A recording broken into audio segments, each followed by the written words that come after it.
Riz God, death to who's in charge. I'm against all laws, my spectrum's on the broad, y'all. Wasteland, I kick, no hands I can. Any bitch who says I ain't the man, turn in the stand. Drive off the cliff and yo. like Episode 8. Ocho Cinco. Dude. Yeah, today's been a really busy day for both of us, actually. Yeah, what'd you have going this morning? So this morning I got my beard cleaned up. Went to Liberty. Pretty boy and nappy boy. Dang. Well, it wasn't that. It was really bad. Well, I don't know if y'all seen it up close, but like my beard was pretty gross. It looked like a huge pubic patch just chilling on my face. It was bad. And so I went to Liberty Hill Barber Shop, I think is what it's called, and which is kind of different because what's the matter? Oh yeah, it's straight. Yeah. But yeah, normally I go to this guy. He's in Austin. He's a Cuban dude, but he relocated to like the other side of Austin. And I was like, man, I don't know if I want to be like when I get to a specific barber, I like to hold on to that barber. Yeah, I think everyone gets someone like they're comfortable with, Right. and they like fades up them good, and then they're happy Right. with the result. But yeah. two things either happens: one, they relocate, or two, they raise their prices. Yeah. And that's happened to me twice. Or in Lockhart, they turn gay. Well, so my barber. That didn't happen with my barber. He's like, that didn't happen with my barber. Like, your fade's looking a little tighter. Ooh. But no, yeah, like my barber, he just relocated, and I couldn't justify driving all the way to the other side for that, so I went up north, and I mean they got me pretty good. I like it, I mean, like it's different than what I'm used to. Okay. But I mean, I'll grow into it. The thing about beards is they grow wherever they want it to. They grow, yeah. So I mean, I don't have any hair to do anymore, so Yeah. it's kind of what this is like my this is my hair, like I'm like my That's what you kind of manage and take care of. as much as I can. But like Yeah. before that though, I checked. The last time I got my beard cleaned up was in October, so that was a good minute. That's the longest I've ever let it grow, like go without really maintaining it. Okay, so it's like three-ish months. Yeah. How about you? How come you never grow out a beard, huh? Nah, I don't think I could really grow much of one. I just kind of like shave my hair altogether. Is it like patchy? No, it's just not. I don't know. I just never really tried it. Yeah, just not for you. Yeah, I guess not. Yeah, they really are kind of a bitch to manage. You know what I mean? Because you got to comb it, put shit in it. I think mine just maybe not as thick. Like it's not patchy, but it's just like pretty, like. Honestly, I've never tried to grow it out very long, but yeah, You should try it, man. I think it probably just wouldn't be.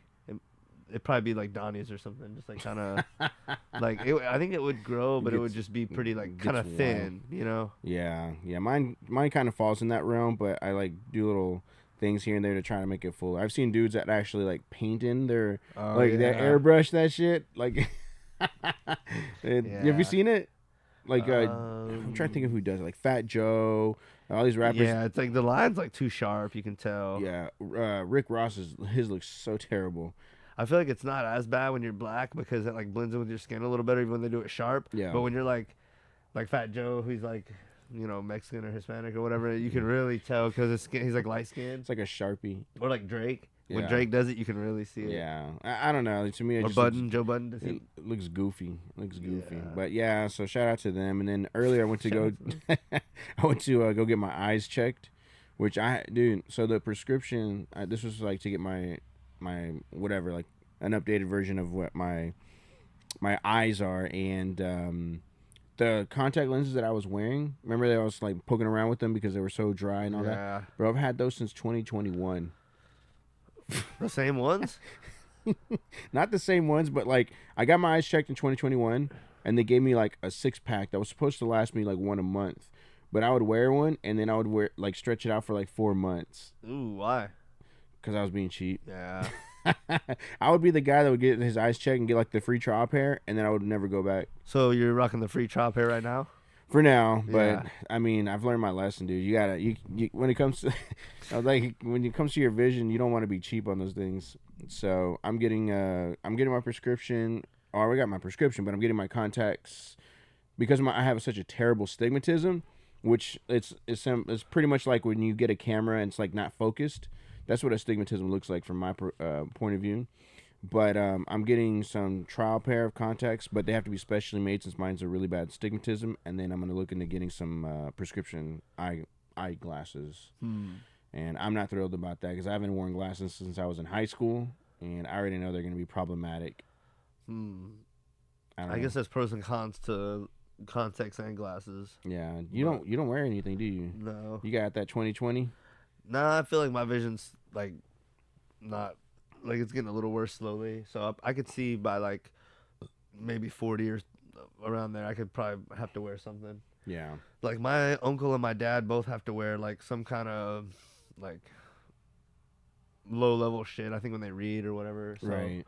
I think I probably will at some point. Yeah. But for now, I'm just kind of lucky. But yeah, I felt like at some point. Yeah, dude. Your body starts to like do wear. It's like a car. Yeah. If you don't take care of it, or if you don't do anything about it, I think the eyes is one of those things though. There's not much you can do. I mean, maybe eat some carrots, but I mean, you never hear about people being like, "Yeah, if I would have." I mean, you can't. know, Yeah, you can't eyes exercise your eyes. They're an intricate one. Yeah. Yeah, it's one of those things. You only have one set. You can't. You don't have veneers for those. There's no veneers for your eyeballs. Yeah, there's nothing. For ears, there's hearing aids and all kinds of shit. For eyes, there's like nothing. Dude, yeah. Would you rather be blind or deaf or mute? If you had to pick one. Don't deaf and mute kind of go together a lot of times? No, mute you can still hear, but you just can't talk. Yeah, I would probably choose that one because you can still write stuff. True. You can still like write people what you know. You don't think it'd be tiring though after a while? I mean, it would, but especially now, it's easier than ever with the phones and stuff. That's You can have like stuff pre-saved, like. Yeah. I think I'd be deaf. Deaf would be. Nah, you can't hear music then. Better than. And you can't hear what people are saying. That didn't sound like a bad idea anymore. With the shit we hear nowadays, that's not a bad idea. But you need to hear information and like a lot of dangers we watch out for, like sound. That's true. So. Oh, that'd be scary to be deaf or blind. Yeah. That would suck. Yeah. Oh man. Speaking of all that, we got the new camera we're trying out. Oh yeah. We basically just hooked it up, plug and play. And I had a different lens I was gonna use. It was supposed to be like a wide angle. It was supposed to be better for like, and it was supposed to let more light in, but it ended up not being as good as like the kit lens that came with it. So we're just using the kit lens, and then like I didn't really mess with that many settings, so I'm not sure. Like, I think it's gonna be better than the webcam, but we might be able to optimize and get more out of it. So, but that's the latest thing we're doing. So yeah. So if I look uglier now and then ever, it's because the quality of the video is a little too. The video has gone up. I have not gotten. And this is 1080p, so if it's 4K, we're doomed. I think 4K is probably coming soon, hopefully, but we'll see. Yeah. So. Yeah, dude, that's exciting, man. Yeah, so now it's like quality vision, quality sound. Yeah. We're popping. Yeah, we just need to keep consistent with it, and we got these video reacts too, so we'll see how that goes this time as opposed to last time where the audio was a little off. So we're gonna do quite a few video reacts this time, kind of lean on that a little bit, but hopefully the audio is better than last time. So something I know I need it. I mention this like every time, and I really am trying to get like back into sports. I watched like a little bit of the Spurs the other night. Mm-hmm. I've been low on time, and the Spurs are like doing so poorly. I seen Wemby's doing good though, and I just hope that he doesn't like get tired of like losing. And I feel like him and Popovich might not be on the same page as far as like Popovich just seems to be like kind of in his own little world. And I had a conversation with a friend where he was saying to that point that like Popovich is at this stage in his career where like maybe he's just viewing this as like his artistic expression, and he's just kind of like just doing it for the fun of Popovich's sake and like just having fun with it and not really trying to win and build and do all the little things, just kind of like having fun with it. And I kind of sense that a little bit, and I think maybe Victor senses that, and like I don't know. I feel like I just hope he doesn't leave, because obviously I'm a Spurs fan, so that would be the worst for me. Pop or Wemby? Wemby. Oh, okay. Yeah, I think I could be okay with Pop leaving at this point. He honestly should have retired years ago. Yeah. The thing is like the sports has changed, and I don't think it's that though. I don't think it's that. I think he's just reached the point in his life where, like my friend was saying, like he just doesn't care anymore. But he needs to leave then. Yeah, that's the thing. It's like you got fans that are pouring, their hard-earned money.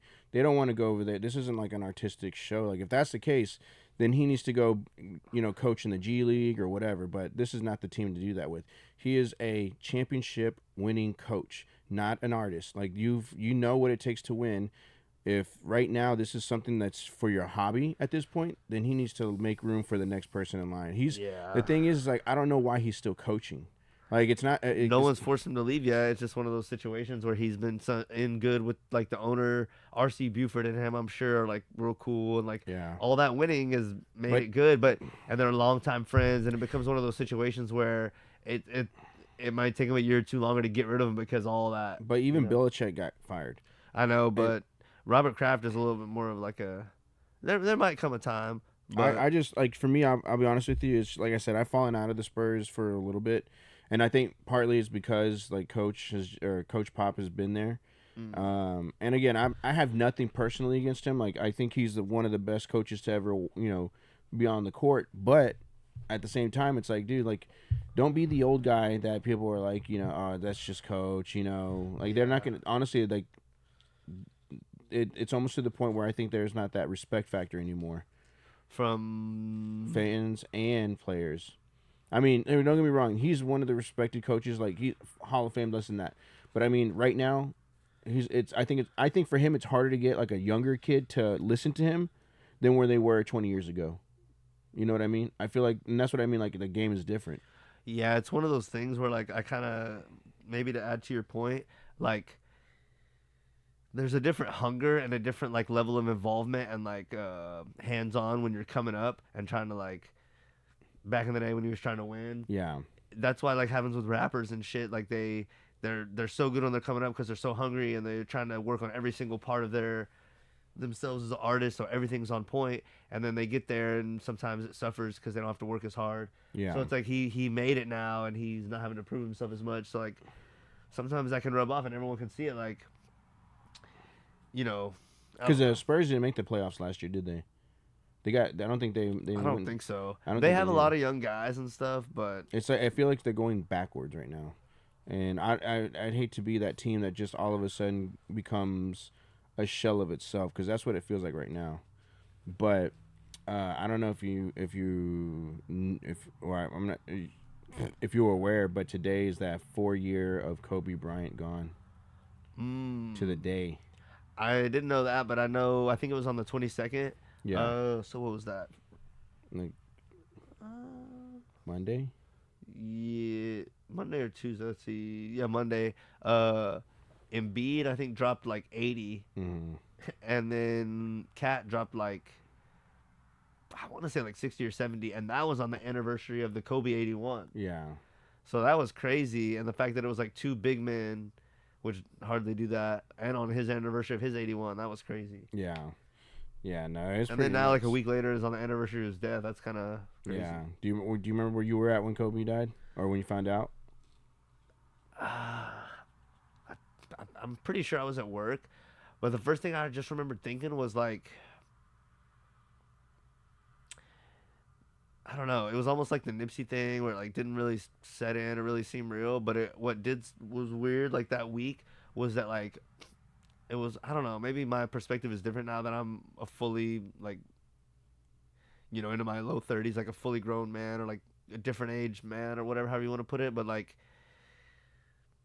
they with the Kobe thing, they made it seem like it's okay for men to, like, cry over someone you never even met. Yeah. And I understand, like, he was important for a lot of people, and a lot of people, like, idolized him and looked up to him. But I don't know. I feel like there's something a little weird about crying over someone you never met or like really didn't know you. But that was a huge thing during that time, is they were like, it's okay, man, to cry over this, and like that was a energy I was feeling at that time, and I was just like, yeah, I don't know. Like I like him and I miss him, but I don't know. I don't think it was necessarily on the. I mean, I'm sure the big part of it was the basketball thing, but you also gotta. I think what it was for me was like he never got to be involved in his kid's life like that. And now that he had that chance and that opportunity, he never got to really fully experience it. You know what I mean? Like his oldest daughter, he's not going to walk her down the aisle. There's just certain things I think, yes, we grew, we only know him through sports. We don't know him personally like that. But it's still sad to see somebody that you grew up watching. You know, hey, for some reason I don't know what it is, but the camera's getting dark and then it brightens. You notice that? It's in like an autofocus. I don't know what it is, but it's like getting dark and then it, like when you put your head down, it goes dark. It's weird. What do you think? You see what I'm saying? Like if you put your head straight down. I wonder, should we try to fix it and start over or what? I mean, we can keep. Or just going. like clip it together. Yeah, this is fine. It's just I just see it getting darker. I don't on. What should I go to try to fix it real quick or? I think it's fine. I just think that we can't be moving as much right now because it's right. It might be auto something, but like if I like put my head down or if I move, if I do something, I notice like the screen gets a little darker. But for you see how I was doing it right now. What do you want to do? Just keep going. Yeah, you see how it's I feel like we should change it. You want to change it? Yeah, let's stop and we can. All right, everybody, we back. Sorry, I had to newbie with the camera over here. Sorry, this new camera's got more settings than I know what to do with right now. But that's not a bad thing. No, it's gonna be good in the future, I think. So. Yeah. Damn. What were we talking about? Dude, I don't know. It threw us off, but basically the camera had a thing where like whenever I move my face or Josh's hat went down or like the shadows changed, the auto ISO was changing and it was just like getting crazy. So we wanted to try to fix it real quick. Yeah, I don't know what we were talking about though. Damn, that kind of threw us off. But we have plenty of video reacts to get on too. Yeah. Did you have anything else you wanted to bring up before we? Topics? Yeah. Or just about the that gentleman that got executed by the state of Alabama. God, I forgot his name. But anyways, so long story made short, the state of Alabama tried to execute this guy. I think it was about a couple years ago, and for whatever reason, they were not able to. They were not able to. Pulling it up. I was gonna say. Go ahead. I was gonna say they weren't able to execute the execution. But yeah, Kenneth Smith. Yeah, Kenneth Smith. Dude, why is it always Was the like inmate. the murderers with like the basic names, bro? That does sound kind of. Like, you know what I mean? Jonathan Smith. Yeah, it's like Richard. You know, or if it's like a Mexican, Richard Ortega, or you know, Yeah. it's always something basic. Joe Gonzalez. Yeah, it's like what? Yeah, okay, sounds about right. But anyway, Everyone has an uncle named that, right? pretty much. No matter what race you are, you have one of those. But yeah, so the state tried to execute him, and I think it was they were having trouble finding his vein for the lethal injection, and they literally spent hours trying to find this guy. Can you imagine being on the table? No, I'm looking up now how they kill him. It said the method is designed to replace oxygen in the body with high concentration of nitrogen, causing death. It's like, what happened to just shooting people in the head? That seems like a much more humane. That's not humane. It's instant death. Let's let him sit there on the table for, what'd you say, like 30 minutes? No, a couple. Oh, when they executed That he him? actually, yeah. while he was, yeah. So here's the thing. So you remember I was telling you a couple. If y'all remember, I talked about it a couple weeks ago. Yeah, the process began at 7:53 Central Time Thursday, and Smith was pronounced dead at 8:25 p.m. Yeah. So around a little over 30 minutes. And this is according to CNN.com. But you got to think, though, half of the time, he's probably already gone. It's just, you know, when you're dying. They didn't. Well, so when you're dying, though, your body automatically kind of wants to do stuff like breathe, try to, you know what I mean? So you ever. Well, I mean, there's a certain. I mean, come on, dude. When your heart stops beating, you're dead. Right. But what I'm saying, though, is like your body involuntarily does normal. So he could have been not dead. In the sense, like, he wasn't fully dead, but, like... I wonder, were they even monitoring him, or that's just when they went in there to check on him? Like, yeah, he's dead. He could have been... Hey, you good? You good? But do you remember I was telling you about a couple weeks ago when I was working at that job that was, like... that was a little sketch back in the day? Where I'm telling you, like, everybody was, like a newly released... Yeah. So, that company, we dealt with a lot of chemicals... and one of them was liquid nitrogen, and it was like we used it as a chemical to help clean off these parts. Bro, I've gotten a whiff of that shit before, and Dude, let me tell you, it's almost like God, how do I compare it to? You ever had like one of those salts? You ever seen those ones? It's like ammonia, like people that lift weights, they pop them and they do that. It's like that times 1,000.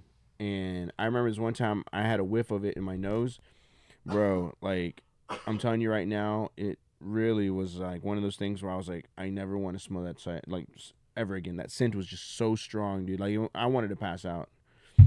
It was that bad. But yeah, that dude, he got on a 30-minute ride of pure terror, dude. Because the thing was, what you missed in that article was he held his breath for 2 minutes. So like, how does that matter though? Well, he was prolonging it. Like he could have just done it, but he was trying to fight it. So he was holding his breath for 2 minutes, trying not to breathe in that nitrogen. Oh. So he held his breath, and for 2 minutes was trying to do this, and then finally just said, oh, and then he had to breathe it in. Oh, dude. And I'm sure they put like a mask on his face. I bet that stung. Ooh, you ever had water shoot up your nose? Oof. Yeah. Oh, dude, that's probably what it felt like, but like worse, because you can't breathe. Like, at least with water, you're out. Nitrogen oxide, I'm pretty sure you're breathing it in. It's almost like, oh, I don't even think about it. But that guy, the thing was, he killed somebody. I think what it was is it was a murder for hire in 1998 or 1988, excuse me. And the lady, which was her husband, hired him to kill her. So he's wait. The husband hired this guy to kill his wife? Right. Okay. And he stabbed her to death and then beat her lifeless body. And so that's what ended up getting him into this position. But the thing was like he should have been dead years ago, but for whatever reason they just could not find that vein in his arm. Well, he's gone now. Yeah, but makes you think that was the first time that in the history of the U.S. that we've executed somebody that way. You know what's even better than that? What's that? Hanging. Oof. And all it costs is a rope, and it's over in a minute or two. I mean, do you think it should bring back do that with in the public or no? I don't know. I'm not one of these people that likes gruesome stuff just for the sake of it. Like that seems to be more of a these horror movies and stuff. Like everyone's more and more into the average person is more into gruesome stuff, and there's all these serial killer documentaries. Right. I'm not one of those, so I don't know. Public, I don't know. I don't really care about that, but I'm just saying if you're gonna do it quickly and cheap, hanging is a cheap and easy, quick way. Yeah. I don't know, man. But if those were a thing, I probably wouldn't go to see them. Because you got to think, man, when you're on death row. So here's the thing: you get on death row. Generally speaking, the inmates get one last meal before they die. So you got to think, what did this guy eat? I don't know. If it was your last meal, that's what you're thinking about. What did he eat? Yeah. Well, if it was your last meal, what would you eat? I probably wouldn't. You wouldn't eat don't nothing? Even care, bro. Dude, I would at least get me something good. No. Some people have the most, the most outlandish last meals before they die. I wouldn't even know. Probably some chicken wings, the boneless. Boneless chicken wings. Boneless chicken wings with some fries. They're like, all right, sir, you're dying today. Yeah. Hey, you know what? We were scheduled for you tomorrow, but we're gonna go ahead. Just the fact that you ordered boneless. Oh shit, dude. But yeah, I don't know, man. That's just crazy. But yeah, shout out to Alabama. Shout out to Alabama. Are you for it or no? I don't know. Hey, it just seems like how much money did this cost?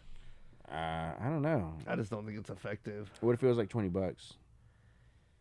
Well, it's probably not because you got people that are there that are on the payroll, right? There's no way it could be cheaper than just hanging. Yeah, that's true. But I'm just thinking of payroll wise, right? You got the money wise, executioner. Then don't they got a priest or a pastor there to give him his last rites? They said it's unclear exactly how long it took for him to die. That's what I'm saying. So from the time that his breathing to his last breath was to 8:25. You said. Say that again. He said they pronounced him dead at 8:25. Yeah. So that's what I'm saying. He probably was already kind of dead, but what I'm saying is his body, like I said, when people get into accidents or something like that, and they're dying, they're dying, but they're your body's just reacting. So he probably was out of it maybe halfway through, but who knows? I mean, if it wasn't, shit, that'd be a scary way to go. That lethal injection is probably not even better though. Yeah, they said they die within a minute. I don't know. It's just because what they shut down the. Well, they knock you out, right? So they put you unconscious, right? You're supposed to be unconscious. Oh, I don't know. I've heard of stories of people that were still conscious during the process, whether it was like a botched delivery or maybe the guy purposely didn't feel it all the way. But can you imagine being conscious while your body's just shutting down? Oof. Yeah, I assumed they were. Oh, they're supposed to. This guy, he was wide awake. They didn't do anything unconscious. No, I assume they were conscious. For the lethal injection. Yeah. No, they knock you out. At least they're supposed to. Mm. But I'm sure there's been plenty of instances where somebody was like, maybe they had a Red Bull before they got started or what. But, yeah. They had a Red Bull. Gives you wings. Ooh, man, I don't know. Death row, man. It's rough. Oof. That's where Boosie was. Oof. Yeah, but anyways, that's kind of one of the topics that I was going to talk about, and then the other one was Vince McMahon. Bro, Vince McMahon actually got hit again with another sexual allegation. Did I tell you about that? No. You ready for this? Wait a minute. What do you mean another? So he got his first one. He had one like last year or so, right? No, I really didn't. Yeah, well, he got one. That's why he left WWE, because he was facing all these allegations. Oh, he sold. So that's why he sold. But there's a new one. You ready for this one? Yeah. Okay. WWE founder Vince McMahon is being accused of sexually exploiting and trafficking former WWE staffer Janelle Grant. Check this out. This is the wild part. Who is that? Some lady that worked there. It doesn't say like a wrestler, but she worked for WWE. This is what he says. This is what it says. Grant also alleges that McMahon once defecated on her during a threesome, commanding her to continue pleasuring his friend with feces running down her hair and back. Boss shit. How does Bro, that is terrible, dude. That is not a good look. But I mean, I don't know. Like, why is she just now coming out now? And bro, it just makes it sound like she was involved with him more than just like one or two times. So it's like, if you weren't okay with this stuff, why were you having relations with? She probably didn't want to lose her job. I don't know, but that's just wild. I mean, all that aside, bro, he shitted on her head. It's coming out now that everyone's doing stuff for money that they wouldn't normally do. So it's like at the end of the day, it comes down to the individual. So it's like. So you're saying that she probably let him? Is that what you're saying? I mean, that's what you're saying, right? Like, she didn't want to lose her job. Well, I'm saying, you said, why didn't she report it before? I said probably because she didn't want to lose her job. But then you're saying maybe she was into it. Yeah. And then now all of a sudden she's changing her mind. Yeah. See, I see what you're saying. I wasn't saying that at the beginning, but I mean, maybe, right? People are into some weird shit, but like, dude, yeah, I don't know. It's one thing to have somebody shit on you, but your boss, that's even worse.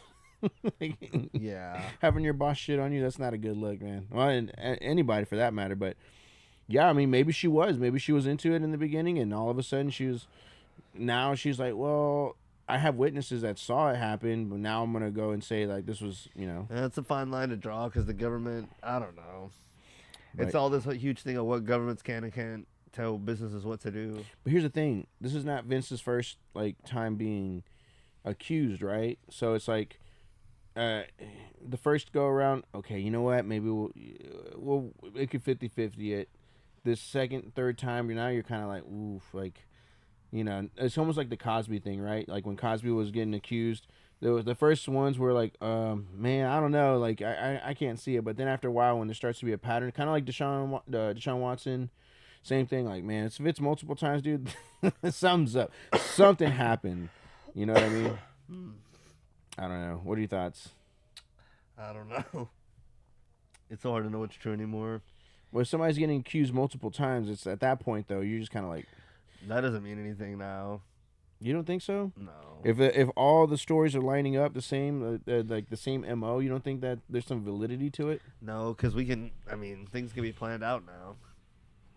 No, that doesn't pass the smell test for me. Well, it wouldn't pass the smell test to me if they were denying it, but the fact that they didn't deny it. Well, some people, Deshaun Watson has denied it, right? And he's gone to court to fight it. No, Yeah, that's why he did a payout. That's why he settled out of court. Yeah, but just because you pay someone out doesn't mean you're guilty. Then why do it? Because if the payout's $10,000 and it's going to cost you $10,000 just to go to 1 or 2 court hearings, you're like, I might as well just pay him $10,000 to shut up. Yeah, but then you look guiltier though. So what? Vlad has talked about this on his channel like many times. Yeah. Where he just like settled out of stuff because it wasn't worth it. But was it like an accused rape and all that? That's a different story. I don't know. Why is it something he can even settle out of? It's a criminal charge. You can't just settle out of it. That's a red flag right there. Yeah. If all the cases are civil, why are none of them criminal? I don't know. That's a red flag because you can't just pay off money to get out of a criminal case. That's bribery. You can't do that. It's only happened before though. But you know what I'm saying? If with the spotlight on him and all these women, they're all civil cases. So you think it was just a line of women that just made up a story that? Yeah, it could be someone trying to defame his character. Because here's the thing: a lot of those women are all people that he DM'd and he knew. They weren't like women that just came out of the woodwork and say, "Oh, Deshaun." He was like, these are people that had like paper trail. You know what I mean? Yeah. Same thing with Cosby. Like there was a paper. But trail. how come he didn't do anything that was he didn't do anything that was a crime? Apparently. I don't know. You know what I'm saying? So it's like this. I don't know. Because I see what you're saying. It could be. Maybe, like you said originally with this one chick, maybe they were down with it. Maybe at first they were like, yeah, I'm about it. Think if you were rich and something and you were dealing with these different women that were like physical trainers and massage people, and then like a few of them tried to like get back at you, and you're like, I didn't do anything. Yeah. But it's like, because you're like, if I did, then why not charge me for rape? It's always like, yeah. But it's like they can't because. But should in that case though, all famous and celebrity or like famous people and celebrities would have some kind of case on them. Well, a lot of them. That's why a lot of people you hear haven't signed NDAs and all this shit. Like, yeah, I don't know. Yeah, it's just weird. But yeah, Vince, like I said, if he didn't look the way that he did now, I'd probably give him the benefit of the doubt. But this dude looks like an evil villain now. I don't know if you've seen him lately, but he's not the same Vince that we grew up on. This guy, he's old now. Well, he looks. So here's the thing: he's old now, but the way that he's dyeing his hair and shit. It's one of those things where the old people that look like they want to stay young, with like jet dark hair, like jet black hair and shit. Like you just know, like you don't have natural black hair. Like you should be gray hair. You know what I mean? He just looks. It doesn't look right, but he just looks really gross. I think when I get old, dude, I'm just gonna let my body just do its thing. Although I've seen myself in pictures where I look at my eyes, I'm like, damn, like they look older. You know what I mean? You know what I'm talking about? Yeah. I don't know, man. Why does that we look like that when we get older? Just like, damn, like you can see the wear and tear on the face. And I was so happy when I was young. And now I'm just when I take my pictures, I'm like, oh man. Anyways, but yeah, Vince McMahon, dude. We'll see where that goes, because yeah, dude. I mean, in my eyes, I mean, dude, Vince McMahon. I like what he's done. I mean, imagine taking a wrestling organization and then taking it to the top, and then holding that position forever. Because now all of a sudden there's these new wrestling organizations, but they're never gonna fill those shoes. But to have a guy like Vince come in, buy a company, it's almost kind of like God, who would I compare it to? It's like Jerry Jones when he bought the Cowboys, right? The Cowboys were, a decent, football team, and then he bought them, and now they're one of the most famous, one of the most famous teams ever, really, outside of football. Like I think they're the most expensive, or the most, I don't know. Yeah, they're worth the most money. They're worth the most money, yeah. Yeah. But, anyways, we'll see how that goes. Yeah. So those are my two stories. Okay. Well, I didn't really have any kind of like things. I had like a lot of video reacts. One thing I wanted to briefly touch on, and I think we have like a little video on it, is it's like it's like one of the main things in the news right now is like the election. And it's like, man, I know everyone has like kind of mixed feelings about it, or like I think everyone just like has burnout from it and is just like tired of it. But it's like the same old thing. But I don't know. But I was talking to like my mom and my grandpa like right before we started this, and my mom was like, I brought up something about Trump, and me and my grandpa were like, yeah, he's gonna win. It feels like that. And like I don't care. You don't feel that though? Yeah, no, You feel right? I think he's gonna win. Yeah.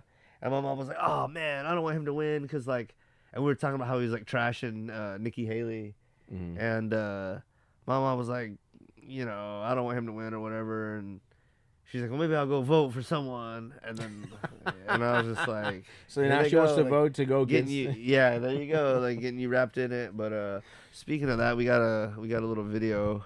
Let's see.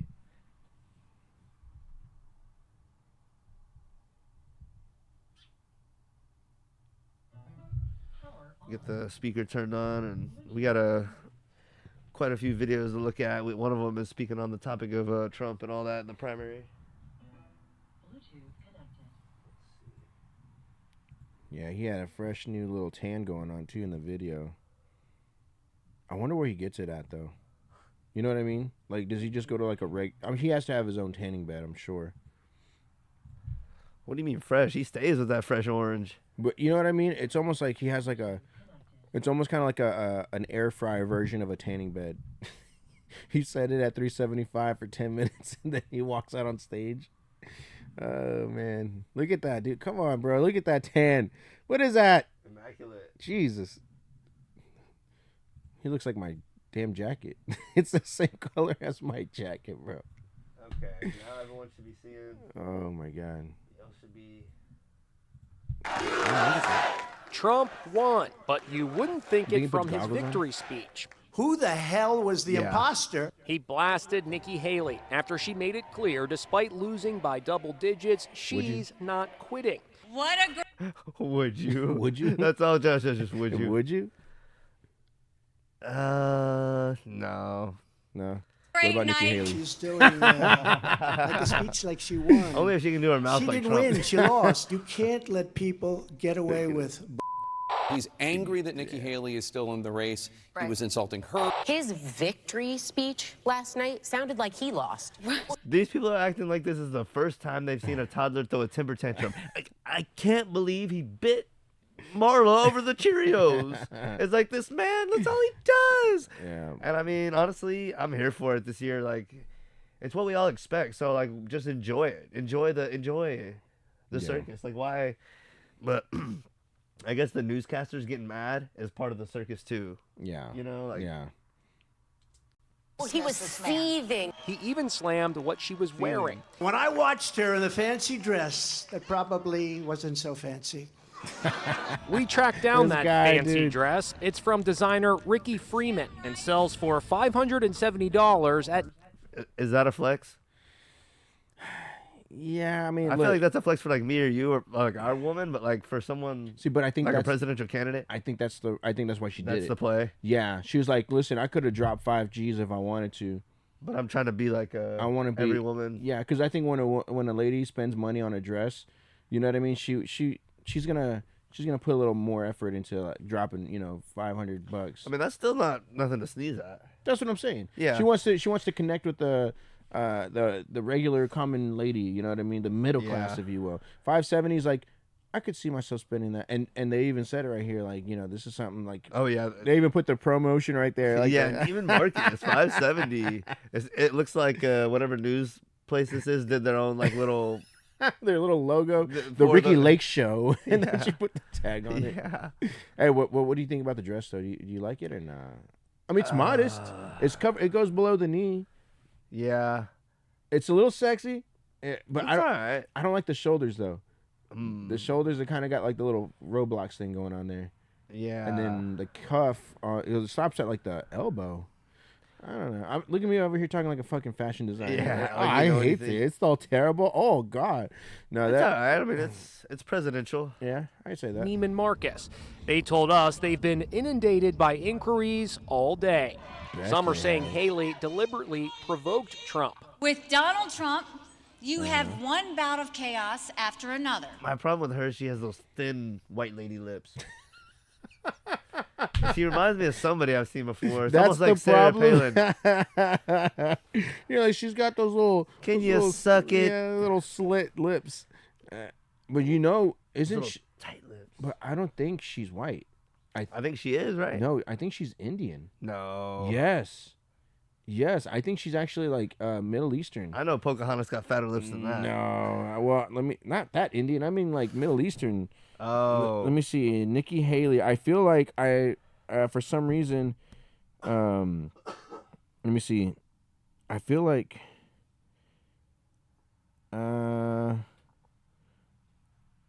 wait.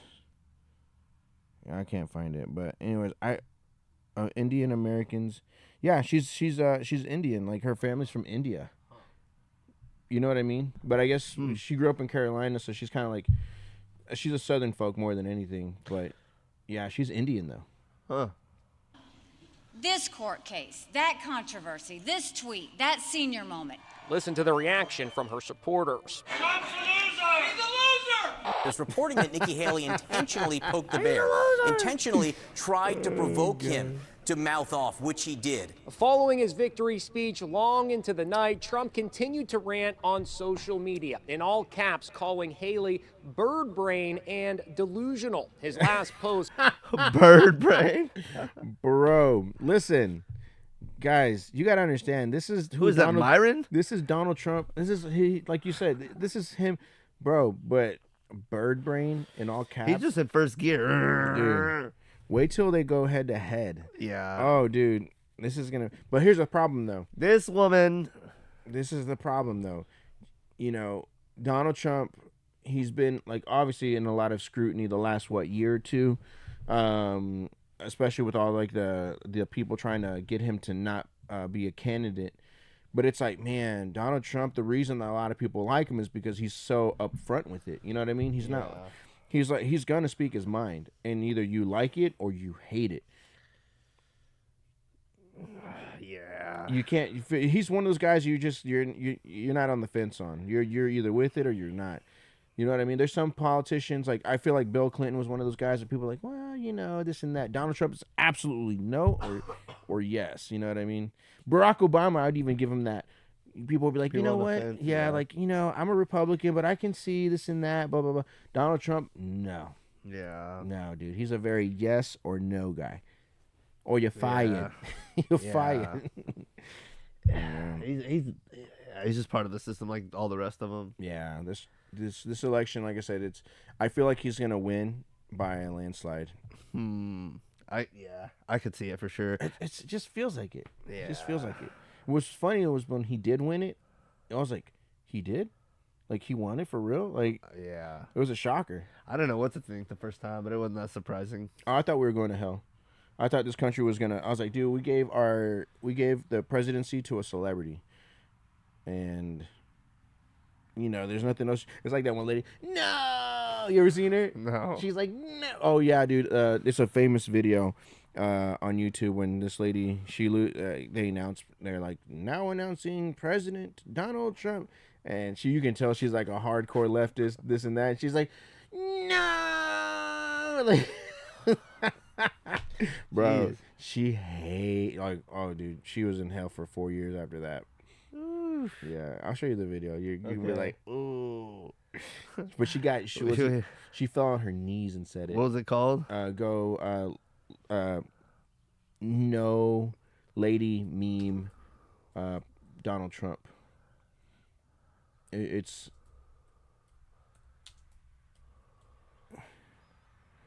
yeah, it'll pop up when you push search. Like, there you go. Yes. Hold on, ladies and gentlemen. We got to add real quick. This is like, Hold on. Give us a brief moment, ladies and gentlemen. this is like one of those lady. prime Like, real estate here. this is one of those like scenes where at the end they're like, no. And you're just like, Yeah, yes, right here, this right is here. the Turn best it up, thing I've turn it seen. Okay, let's start it over. Hold on. Oh, bro. Let's switch it. Hold on. We gotta put it on the screen for the homies. Yeah, dude. Like, oh my god. Here we go, people. President of the United States, President Obama. Mr. Trump, for the moment, steps fellas, and for the great honor to be able to introduce for the first time ever This is like Anakin when he was burning in the fire. Bro, this is when your dog gets run over, and you're like,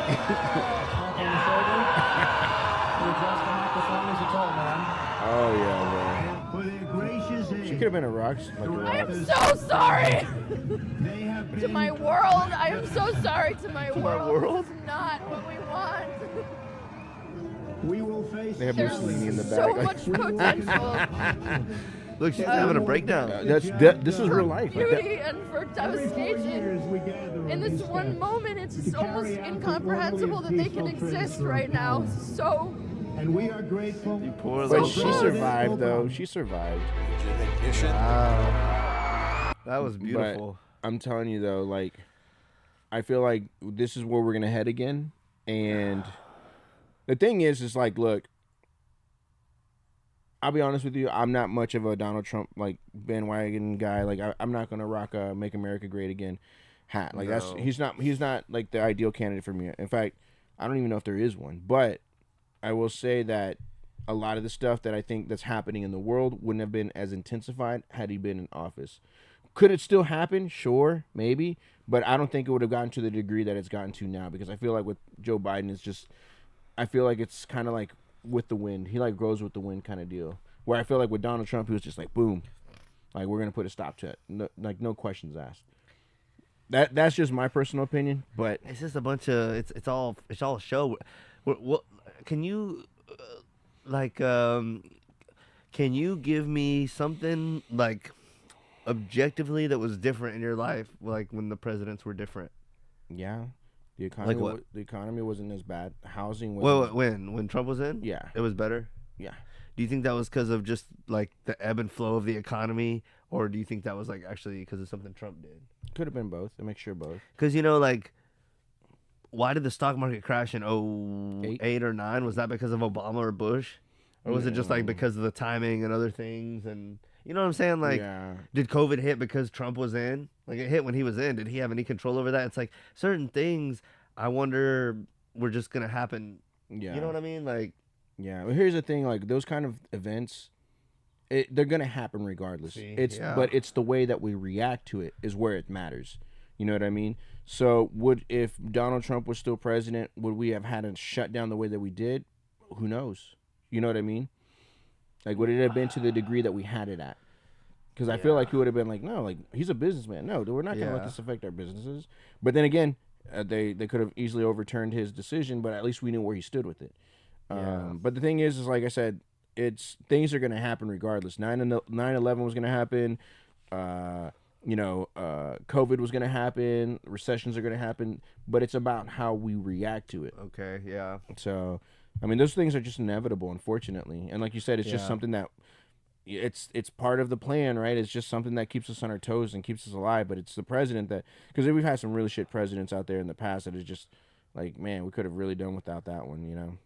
But when you think about it, like, how long you been alive? 30? You're 31. Yeah. 31. How many presidents have you been through? I don't know. Let's see. Bill Clinton, for sure. Bill Clinton, Bush, Obama. You've only been alive to see about 4 or 5 different presidents. Yeah. In 30 years. Isn't that wild? Not really. I think so. If your president's only supposed to serve like... Well, some of them go for 8 years, so that's almost 10. Right, but that's what I'm saying, though. Like, there's been presidents back-to-back that were just... If you have 2 presidents back-to-back, that's half of my life right there. Yeah, it's true. And that's what happened with Obama and Bush. That's half the time right there. That's wild. Think about it. Could they've done some... They each could have done something differently, I guess. I mean, it's not about them. That's the trick. Yeah, but they're still the leader they don't of the need, free they don't do world. anything. That's the trick. It's like everyone, I was talking about this with my mom and my grandpa today too, and they were like, the borders are open with Biden. And I heard that so many times, and I always push back on it. It's like, no one ever knows what that means. They never know what that means, ever. They just say it. It's something they've heard and they say it. Nothing is different. Nothing about your life that you can tell is different versus when Trump and Biden was here versus the border. Well, here's the thing. Like the people that cross over, the immigrants, right? Do you see them in your front yard? No. There's people that live in Chicago and New York. They're all over their school. They're talking Texas. Those people. Hold on. The Texas border is trending on like Google Trends, and like it's a big debate and like the presidential race coming up, like who's standing with Texas, and like I was thinking about reacting to this, but it was like maybe we still will, but it was like a convoy of truckers were going down to Texas. It's like gaining a bunch of news and all this shit, and it's like, why is this such a big deal? It's I see what you're saying with the like immigrants in other places, but like the thing that's making news and that everyone talks about and that everyone's hyped up about is the Texas Mexico border, and like Biden has an open border policy. Do you know why though? Why? Because what's happening is those people, they get to Texas, and because we don't have like much of a sanctuary place like the way they do in Chicago and New York, what we do, our governor does, is say these immigrants, get them on a bus, and we're gonna ship them off to Chicago. They really do that? Yeah, that's why people are complaining. They sent them. In fact, it was Abbott that sent one of the buses straight to one of the governors in Chicago. He sent them straight to their house. So because of it, like a lot of people are upset that. But I mean, El Paso has some sanctuaries. I think Houston has some spots. A lot of the Democratic-run cities are going to have sanctuaries. But you know, when you're putting, and then I think California just passed a law where it now immigrants are now receiving full benefits. You know, but California is the first and only state that's passed that, and it's like, well, you're giving illegals all these benefits, but the U.S. citizens themselves don't even have that. So the thing is like us, like it's here in the state of Texas, like I said, the governor, he ships them out. Like they don't stay here. They don't stay here. He ships them, and then now I don't know if you heard that the law that Texas passed now is like if a officer, somebody in the law suspects that somebody is an illegal immigrant, and if they are a illegal immigrant, they can arrest them on site. You know what I mean?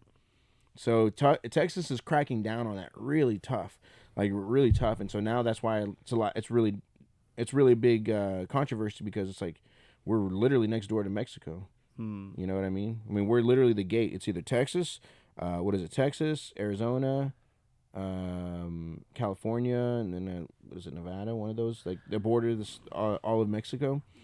You know what I mean? And Texas. I just think nothing's changed. It's always been the same. They've always been coming over. Yeah, but you don't have to worry about it because you're out here. And when you're down by the border, then it becomes a problem. Yeah, but it's been a problem. They act like something's new. Yeah, but it's like, here's the thing. It's like, at what point it's almost like a bleed. It's like a cut, right? If you have like an artery cut, right? And if you don't stop that bleeding, what's gonna happen? You're gonna, you know what I mean? Yeah, I don't know. People just act like it's something new and that it's something that needs to. I don't know. It's just something for people to get excited about. It's like it's been the same problem for years, and y'all never cared about it till now. Yeah, well, I mean, it's also that time of the year where politicians are gonna start talking. They're gonna start talking about shit that we didn't care about and making it a focal point for their, for their political race. No more, closing borders. We're gonna do this and that and this and that. It just made me think like maybe we were getting a point as a society where we were finally starting to like get tired of it and realize it was bullshit. But it's like whenever it comes back around and people just buy into the same stuff yet again, it's like maybe because you got to think there's a lot of people that are passionate about wanting to close the border, right? Toughen the border, make sure that is. Yeah, they get head over heels over one thing and they get focused on that thing and they try to enact change in that one way through the system and they just get put in through the wash with everybody else and they end up not making any change and then it's just like. Yeah. I mean, at some point it's like this, like you can There's a reason things are the way they are. Like, yeah. Well, here's the thing: the border is so huge, right? It's not a couple 100 miles long. It's it's you got a few hundred miles of per border that you got to patrol. You can only use so much manpower to guard that side. You know what I mean? And so that's why Donald Trump was like, "We're gonna build this big wall, blah blah blah," and now it's like Biden's like, "We're not gonna do that." You know what I mean? Like you're gonna utilize and resources in a different direction, and so it's kind of like I don't know, man. What's funny to me is when Kamala Harris, before she became vice president, she was really about like, closing the borders and like come or before actually. Now that I think about it, she was like, no, we're gonna have open borders. Come, bring your people, this and that. And now all of a sudden she's like, no, not so much. Yeah. I mean, people are entitled to change their opinion, but.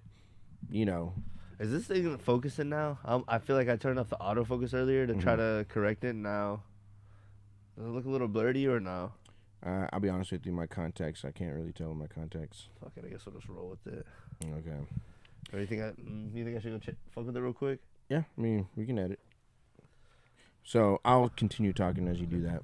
But yeah, like I said, and I don't want people to think like, oh, Josh, you know, you don't care about immigrants, this and that. I mean, my dad came from Mexico, so, you know, I do have some kind of, you know, say in it. But I am here from the state of Texas. So my thing is this is like, you know, the way I see myself is, you know, I'm a Texan first, then an American, and then Mexican. But I do have like family from Mexico. I got, you know, that's part of our heritage. But before that, you know, I grew up in Texas. And I think I've been open to wanting to check out different states and stuff like that. But like, what was it? Logan, you were like saying like you never want to leave the state of Texas, right? I don't know if that fixed anything. We'll see. I'd love to visit other states, and I've visited New Mexico several times. I've been in Nevada once, like Las Vegas. Yeah. I'm down to like visit other places, but I don't want to move really. Yeah. Yeah. New Mexico, dude. You know what I love about New Mexico? Those hatch peppers, bro. Oh yeah, they're good. Hey, when I was working at HEB, we used to have like this big, it was like a big tumbler kind of deal, and we used to put the hatch peppers because they would, like once a year they'll come in through HEB, and used to put and they would roast them in front of the store. Did you ever see that where they'd roast them? Bro, roasted hatch peppers are the best, dude. And then on my lunch break, I used to go to, when I was at work at HEB, I would buy a rotisserie chicken. And you know how they make the homemade tortillas on the inside, some of the HEBs? Yeah. Dude, I would get that, get the hatch peppers. Then I would get like, you know, just put it all together. Oh, man, those are some of the best lunch breaks ever, dude. Ooh, those hatch peppers. Shout out New Mexico. Yeah, they're really good. Green chilies. All right, let's see. We got another video. What's our next one? Okay. Tucker We got Carlson. a Tucker Carlson and Ice Cube. Yeah. I think this one's kind of old, but I saw it recently and I thought it was dope. So Let me ask you this before we play it. What was it about this interview that caught your eye? Was it just kind of what Cube was saying, or just kind of like, yeah, I don't know. It's weird how like now these famous people are starting to act like they're normal people, or like, I don't know. It's like the Trump effect where Tucker Carlson's acting like he's like a rebel against the system, and Ice Cube acting like he's not someone who's always been like famous and rich. Which I guess it's cool for them to like say stuff that the everyday man would say, but it's like at the same time you've been a beneficiary of the system and you're calling out parts of it, but you know, yeah, I don't know. You know what I always wonder? It's weird. You know what I always wonder? Like us as adults, right? With our celebrities that we grew up with, Ice Cube, J-Lo, all these, you know what I mean? Like celebrities. Yeah. I always wonder if my kids now, when we talk about them, it's like when my parents used to talk about like older actors and stuff like that. Yeah. And like I never watched any of the movies that they talked about, like my parents. You know what I mean? Like my mom should be like, oh yeah, like Elizabeth Taylor and this and that. I'm like, who? Like, yeah, it's weird. Like we think the people they like are like old and weird, and then we think the people they like are like young and dumb. Yeah. And I'm like, I don't know. But so like we were talking about Ice Cube, and I'm like, I know my kids, they don't even know any of his lyrics. They don't know. They probably never seen a movie of his, unless maybe it was like, what is it, Daddy Daycare or something like that. Yeah. But like, do they see? Or not Daddy Daycare. What was the other one? That was Eddie Murphy, I think. Oh, that's right. But you know what I mean? Like these movies, like my kids, they don't know who Ice Cube is. Yeah. And if they looked at him, they'd be like, dude, this is old. But anyways, just a little side. Do you think that it's harder to be a man in America now than it was when you were a kid?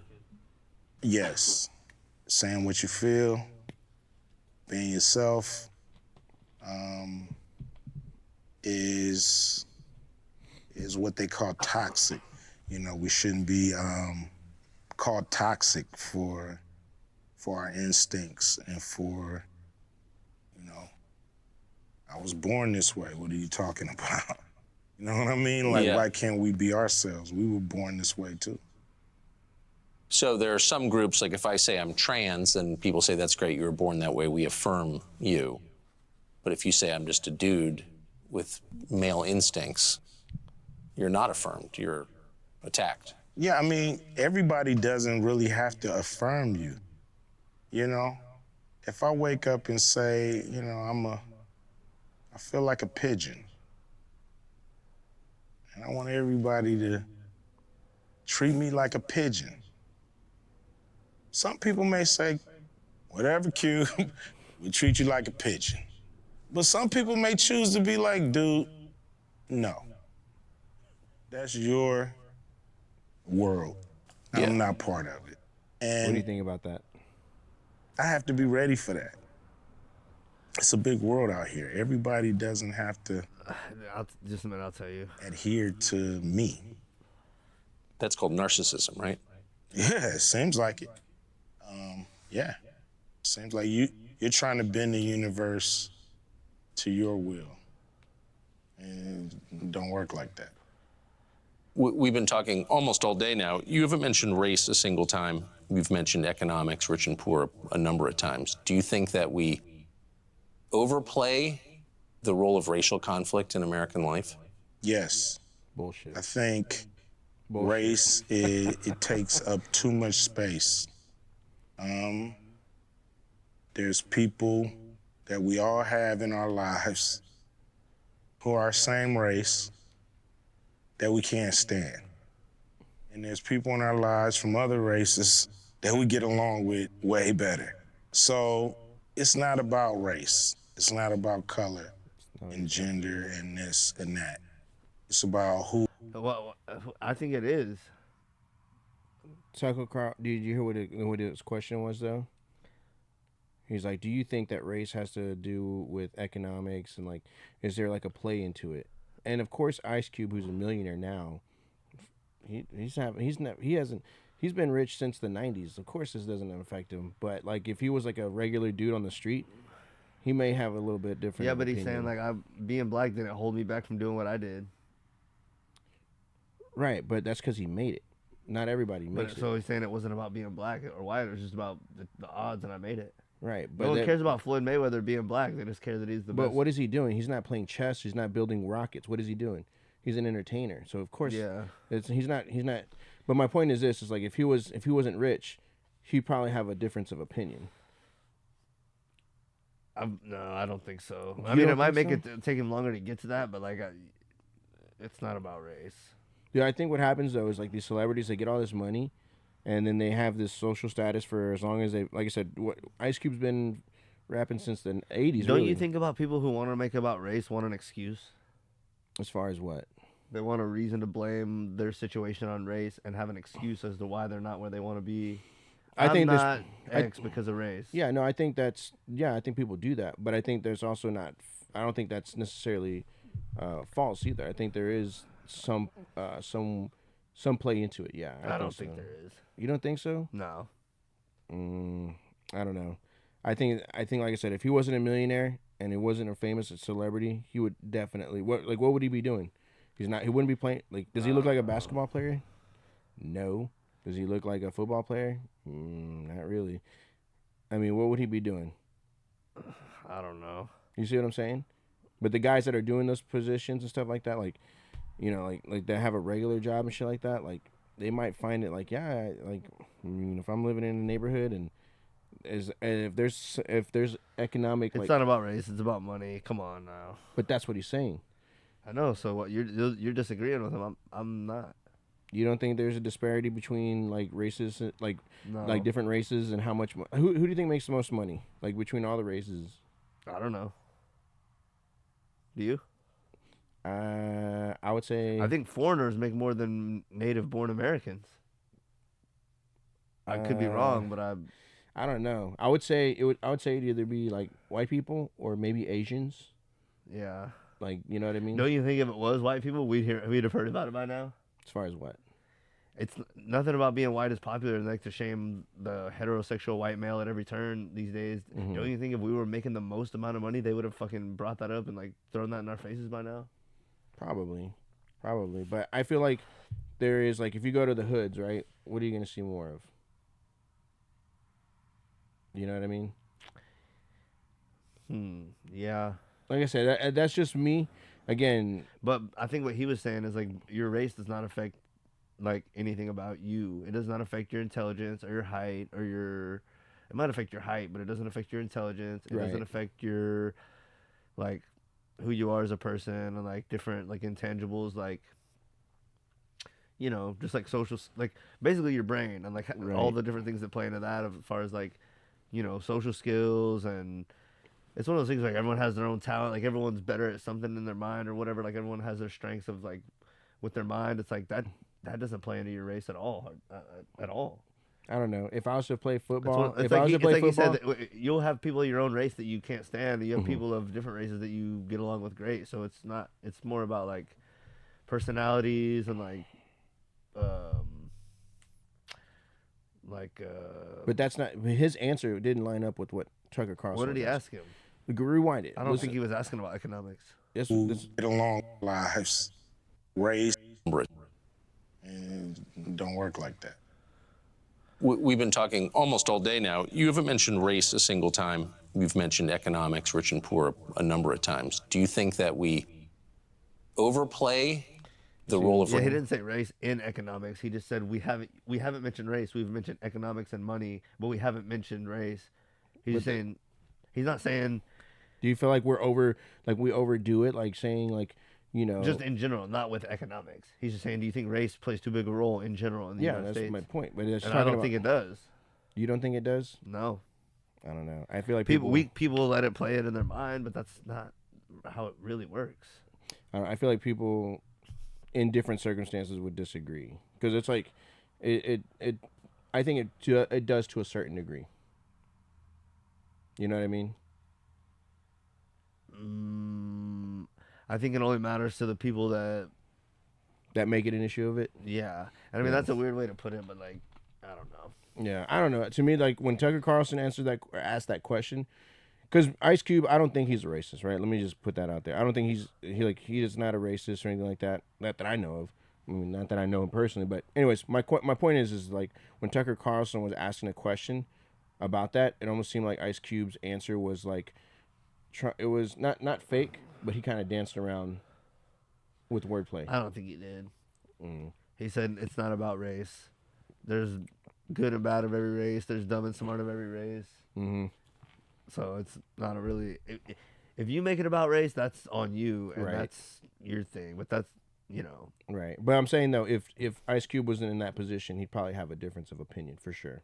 I don't know. You don't think so? No. Oof, I don't know, man. I don't know. Plus, I think he was pretty racist in his raps back in the day anyway. Yeah, probably. Yeah, he probably was.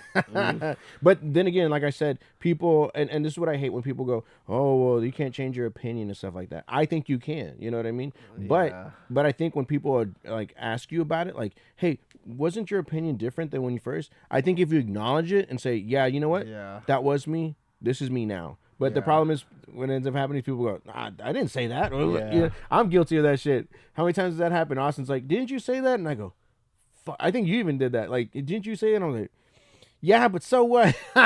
But if I was more mature about the situation, I'd be like, you know what? You're right, man. You got me. Touche. I don't know. Have you ever got called out on your shit before? I still get called out on my shit at work, dude. Oh man, that happens to me, dude. I'll be the first to admit it, dude. And I'm stubborn as fuck, dude. I don't know what it is. When somebody calls me on my shit, I'm like, fuck, they got a point. You know what I mean? You have that conversation in your head. You're like, man, yeah, they're fucking right. And I gotta eat that bowl of shit today. Shit. Let's see. Okay. Oh shit! Let me put the get the video reacted back up for y'all. Their bodies is working better, brain work better. Mm-hmm. You got to think about it like this: our ancestors, they would eat a couple times a week. There was no grocery stores; they had to hunt, right? Mm-hmm. So they wasn't hunting when they was full; they was hunting on an empty stomach. So when you're on an empty stomach, you have a heightened sense of awareness, alertness, memory, all of that, and energy. Mm. Because you have systems of the body. Digestion is a huge system. It takes up a lot of resources in the body. Mm. So when you're digesting food, you want to chill. Yeah. There's no full mindset. It's a hungry mindset. You know what I'm saying? Uh-huh. Yeah, that's for a reason. When a person is not eating all the time, their body's just working better. I don't know. Brain work better. Mm-hmm. What's interesting, I've heard of, it's basically like fasting and like kind of in line with that. But it's an interesting thing of like saying, like back in the day, our ancestors, like they probably didn't eat all the time. Like they had to go long times throughout, like between meals, and like they were probably hungry when they were having to catch their next meal. So like something about being hungry, like heightens your awareness and stuff. And going off of that, I think there's something to like, we're in the society nowadays where everything is like such instant gratification, and every time we want something, whether it's like entertainment or food or caffeine or nicotine or sex or whatever, we get it instantly. Like we like, when is the last time you've waited for anything? It's just like everything is just so instant. We're so spoiled. It's like there's something to maybe abstaining from all these things, and because like we probably like maybe 3 or 4 months ago, a couple of us at work went like a day with no technology, and like I think we all noticed like a little difference, and like it was just kind of interesting little experiment. But it's just like maybe there is something to like abstaining from all these things that we're like hooked on. Yeah, that's true. My girl even told me that. She goes, it was different not having you check your phone and this and that. And so I was like, yeah, like the thing is though, it's like, man, what is it? Do we just not want to? Because when we back in the day before we had cell phones, right? We got the news when we found out. You know what I mean? We didn't have anything that was like, oh, maybe with the pager, I don't know. But for now, it's like you almost have to stay on top of your shit. You know what I mean? Because it's like humans naturally want to be part of the group and like part of what's in, and so now that like the news is instant, we all want to participate in that. And we feel like if everyone else knows that and we don't, then we're left out. Yeah, you know. Yeah, I don't know. To me, it's like social media. That's one, and I keep like leaning on this excuse about like I need to download all the pictures that I've uploaded, because I've literally uploaded like thousands, if not hundreds, of pictures. You know, my kids, myself from back in the day, and it's like, man, I need to go back, and because one of my biggest concern is like a hacker finds my social media, gets it, and then blocks me, and then I can never get access to that shit again. Because a lot of those pictures that I took on Instagram or Facebook back in the day, they were on Android SD cards that I don't have anymore. You know what I mean? And it's like I need to download those and print them out or save them to something else, and then if I can do that, then I'll tear down my social media. But when I do tear down my social media, dude, it's gonna be like, it's almost like when a drug addict doesn't have their drugs anymore. Like, okay, now what? Like, you know what I mean? Yeah. Damn, it's almost comparable. I think. I bet you social media is just as addicting as drugs. Mine is YouTube, which I don't know if some people consider that social media, some people don't. But I don't. It's still technology based, and to me, I consider like watching TV, and that's always been like a big like. Yeah. So I think I could do without social media, but like without YouTube /TV. Yeah. That's my like entertainment / technology addiction. The other thing too is like I rely a lot on like for me, I like cracking jokes. You know me on social media. I love. So you see jokes. other people's jokes, you get to share them. Yeah, like memes, all that stuff. I have friends that they don't have social media at all, and I'm just like, "What do you do with your time?" And then they look at me like, "Bitch, what do you do with your time?" I'm like, "What? All right, Let me tell you." Yeah, social media. If there was one social media that you think you could do without, what would it be? Oh, I could do without all of them. The only one I have is Facebook, personally. Yeah. I created an Instagram for the podcast and a TikTok for the podcast. Like the only one I have, and I only get on those to post shorts and check on shit, and like add people and see who's added me and shit. Yeah. I'm not on those. Yeah. I'm on Facebook, but I'm rarely on that, and like I could delete it, and it really. See, and the thing is too, like I said, if I had to go without like YouTube / like watching TV, which the TV that I watch is like stuff on YouTube or like basketball. So I'll stream sports. If I had to give up that stuff, that would be a big deal for me, because I would get home after work and be like, what am I going to do? Like, I would have to either do shit outside or like read. I'd be like, what do I do? You know, like I'd be lost. See, this year, like if I can cut out social media, that would be another big one. Like I cut out sodas, energy drinks. If I could do social media, because man, I can't honestly think of the last, what my life was like before social media. You know what I mean? Because I've been on it since 2000, maybe 2005. 2004, and what is that? 20, dude, that's fucking 20 years. Yeah. Bro, that's fucking 20 years. See, I was kind of Oh late. I my didn't make a God. Facebook till like 2010-ish. So I'm 35. Dude, that means I've had social media longer than I've been without. That's crazy. I never thought about it that way. So I've been I'm 35. I'm 35. I got social media around 2004, which was MySpace, right? See, and that's not necessarily true for me. I've only had it for about like 12 or, well, I guess about 14 years. Yeah. And it's like, dude, I don't remember my life without it. I remember stuff like when I was a kid, like I do this and that, but I don't remember like not having it. Like now, you know, since 2009, bro, half my fucking, or no, 2004. Yeah, 2000, because I had my new Facebook on 2009. But bro, over half my life, bro, I've had social media. That blows my mind. That's crazy, bro. That means I got another 20 years to do without. Because I'm only gonna live. I don't plan on living like 85 or 90 like some people. Like I'm probably gonna cash out like at, I think 65, probably good. Damn, all early and shit. Yeah. Yeah. Hey man, I'd rather go out with a bang than die in the diaper. Yeah, I feel that. Nothing against diapers, but you know, like I think at 65 you've lived it all. I think. Speaking of that, that leads perfectly into our next video. Oh God. So, oh God, can you spare me something money wise? I'm gonna let this one play. I'm gonna get my jacket because it's kind of cold. Oh yeah. Being here with us this morning. Good morning. So push-ups, explain this for us. How does this work? Drop and give me 20, right? So interesting study. So the smart people at Harvard did a study. They looked at a group of firefighters in the state of Indiana, and so they had 1,100 men, okay, that they studied over a 10-year period, and the average age was about 40 years old. So it wasn't the 25-year-old calendar it guys. I mean, it had a good broad, selection of men, and they followed them over like I said, a 10-year period. And they found that the ability to do push-ups had a direct correlation in their cardiovascular risk. Okay. In that, if you were able to do over 40 push-ups compared to, say, only less than 10 push-ups, you had a 96% reduced risk of having heart attack, stroke, or heart failure. Cardiologist, doctor. So they're saying if you do at least 40 push-ups a day, right, that the likelihood of you not suffering a stroke at an early age increases.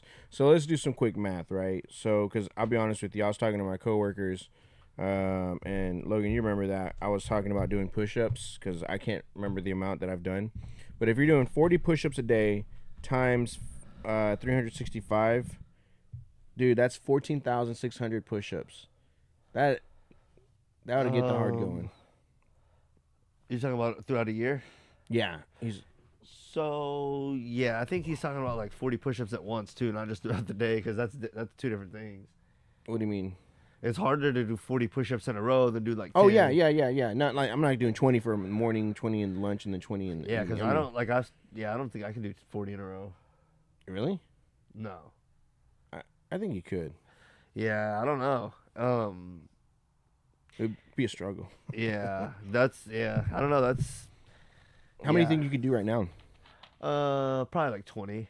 20 in a row, like good honest push-ups, because like a lot of people cheat and get like bad form. I think 20 like honest push-ups, but I think that's a lot. I think a lot of people are out of shape. Yeah, and like that's a big thing. We're in. Excuse me. That's a big thing. I feel like we're in denial in this country. Like, yeah, I don't know. Everyone's out of shape and no one wants to admit it.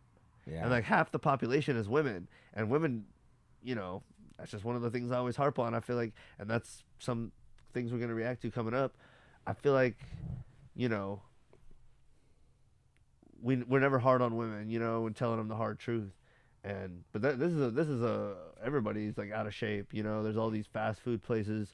How many smoothie fast food places are there versus how many like burger and hot dog and greasy meat fast food places are there? There's like one or two smoothie chains, and then there's like all these burger / hot dog and taco and grease chains. Yeah, it's like, how hard is it to make a freaking smoothie?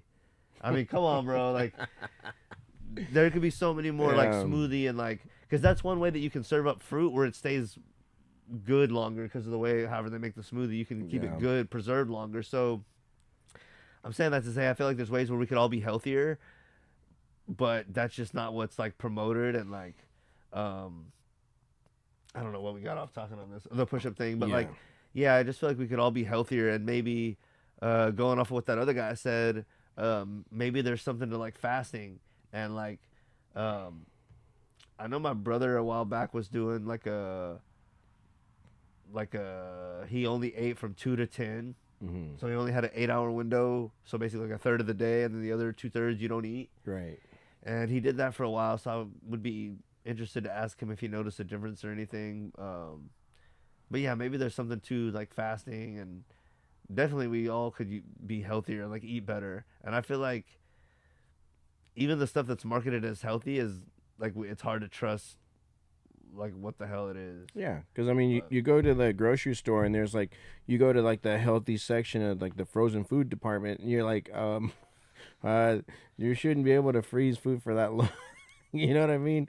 Like those foods should not be in the containers that they're in. I don't know. To me, like, here's my thing. I love to eat. I really do, and that's my problem. Is I use the word love. I love to eat. I enjoy it, but not. No. Yeah. Bro, when I had that fucking sirloin steak at the Roadhouse last week. So what's your like favorite kind of food? Shoot, man, I'm big on pasta. I love pasta, but that's a really bad food to eat. I like pasta too. Yeah. And my mom, I think, ate that a lot with me when she was pregnant. Yeah. I love this is like a simple one. Noodles and tomatoes. Oh, really? That's it. Have you ever had that? No. That's some basic ass ghetto white trash shit.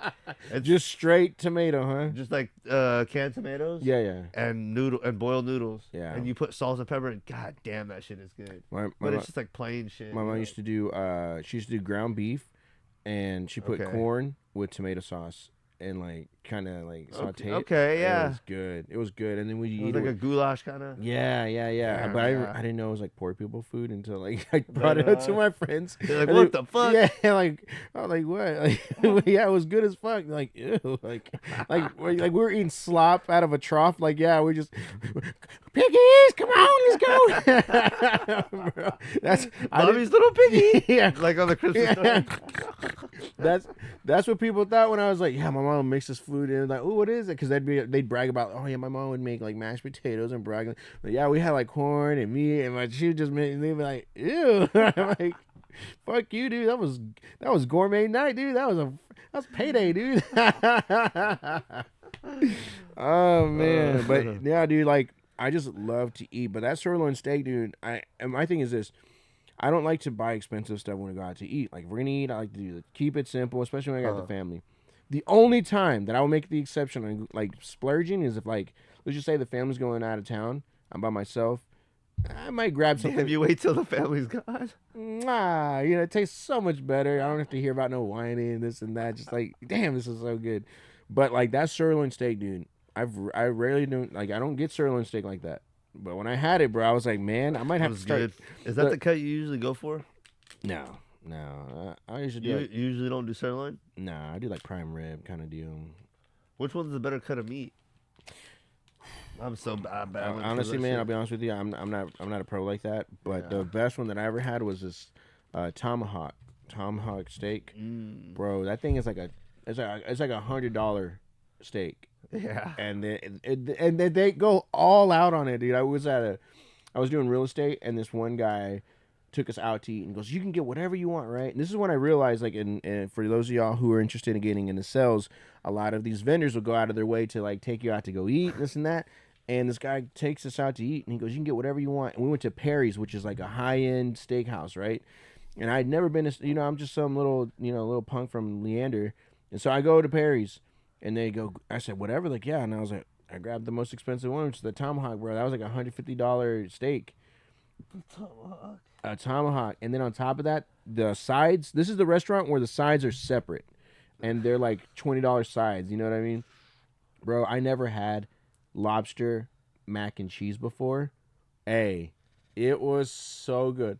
Lobster mac and cheese with a tomahawk and like a nice glass of wine, bro. You feel different, bro. You know what I mean? Like, hey, you're like, these peasants, like, what are we doing over here? You know what I mean? Like, the day before, I was just over at Denny's eating like a fat, nasty burger, and then back to McDonald's, bitch. Bro, that like I said, man, like those dinners, man, like they're pricey, but they're well worth the wait. And they always do the oh, this steak has been outside for 30 days, you know, and this and like that, you know, the processes, you know what I mean? Like what? It's aged to perfection and blah blah blah. Lying. Yeah, I'm just like, nah, dude, you got that from Walmart. Like, you just picked up that steak from Walmart. Y'all cooked it in here. But dude, I'm telling you, man, there is a difference between like those steak houses versus like your regular old, you know, like IHOP steak. You know what I mean? Yeah. But if you're ordering steak at IHOP, you're a little, you need to step it up. IHOP is for pancakes, dude. You know, IHOP, I don't know. You don't like IHOP? Nah. Do you like Denny's? I mean, IHOP's okay. Denny's is real garbage. Oof. Because I'm a little more classier than that. Here we go. All right. You up on the Breakfast Club? Oh man, I used to watch this show actually 2000. Well, they didn't suck. 2013, 2012, when I started watching it, and honestly about 2015 I fell out. I haven't followed them since. Yeah. Well, they got rid of Angela Yee sometime last year, probably about 6 months ago. Wait. I thought she left on her own. They got rid of her? Well, no, I don't.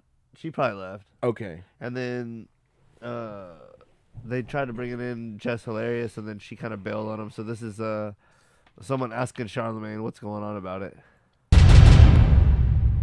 So, we got to ask you, because everyone wants to know, where is Jess? What's going on with our new third host? Huh? Where's Jess? Jess? I don't know where Jess is. Jess has a pod. He was majorly caught. Huh? When somebody asks you something and you go, huh? That's just us buying time. That means, yeah, you do not want to talk about it. Dude, this is Charlemagne the God, the dude that like pressures other people and like catches people in the gotcha moments, and like is supposed to be like the radio like he's been on the radio for how many years, and like damn, it surprised me, but it doesn't, that he didn't have a better answer for this. Like, even if it was a bullshit, like anything, any kind of media trained answer, I don't know what I'm expecting from him, but like for him to be like, huh? It's just like, bro, that's the best you got. Like, I figured he would say like, you know, even if you just have to tell the truth and only part of the truth, be like, you know, it just didn't work out, whether it was pay negotiations or the scheduling with her other jobs, and she thought she could make it work and it just didn't, and we haven't talked yet. And that sounds bad, but it's like, at least you give him something, like some half-ass something. But for him to just say nothing, or for him to say, even if I don't know, I guess you don't want to lie. Like, if you haven't talked to her, it becomes weird, because then it's like, okay, there's some like animosity. But if you've talked to her, you could say, you know what, scheduling just didn't line up, and like she thought she was gonna be able to make it work with her other priority, because he does say she has like another show. He could have said, you know, and she didn't make it. She couldn't make work with her other priorities, and like we thought we could make it work, but it couldn't, and you know, wish her the best. Yeah. But for you to just be like, huh? And be like, I don't know. It's like, if there's animosity and you're done with her, then you can be like, you know what, screw her, and like whatever. Yeah. Or if you're cool with her, you could have said what I just said beforehand. But for you to just play this like weird limbo, it's like, I don't know, it just makes you look cheesy. Like, you know, honestly, I think this show's just done. Yeah. This shows it. It's like he couldn't even think of a lie or like think of anything to say that sounded better than this. Yeah. But anyway, yeah, I think it's done as well. The Carefully Reckless podcast on the Black Effect iHeartRadio podcast network. Go back. So, we got to ask you, because everyone wants to know, where is Jess? What's going on with our new third host? Huh? Where's Jess? Jess? I don't know where Jess is. Jess has a podcast called the Carefully Reckless podcast on the Black Effect iHeartRadio podcast network. She's doing stand-up, just doing her thing. Well, I guess the better question is, where's our third host? That is a great question. I would really like to know the answer to that. I mean, I just came from downstairs. It was just me and Envy doing the show again. Right. Everybody saw us rotating guest hosts, last year. Right. And we said we was going to start 2024 off with a new host, and that hasn't happened yet. I think this year's going to be it for them. I know it's a little hard for you to answer these questions, but just, you know, I thought Jess was the host. She made an announcement, and we were all excited to have her. Did she Nobody cared, renege, to or be what's, or do you not know the status of it? I don't know. But I'm not happy. We'll find out soon enough, though. Can we see another guest host popping in maybe next week? Oh, no, I'm not doing that no more. I'm done with the rotating of the guest hosts. Is there like a runner-up just in case Jess doesn't want to do it? People said Claudia. Is that a good one you think? Or? I don't know anything about any of that. I just know that I'm not happy, but I'll tell you when I am.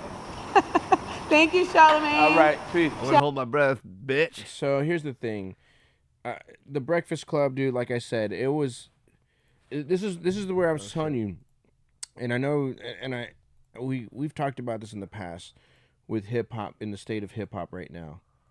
Breakfast Club is going down. Well, right? here's the thing. Oh, while we talk about this, let me.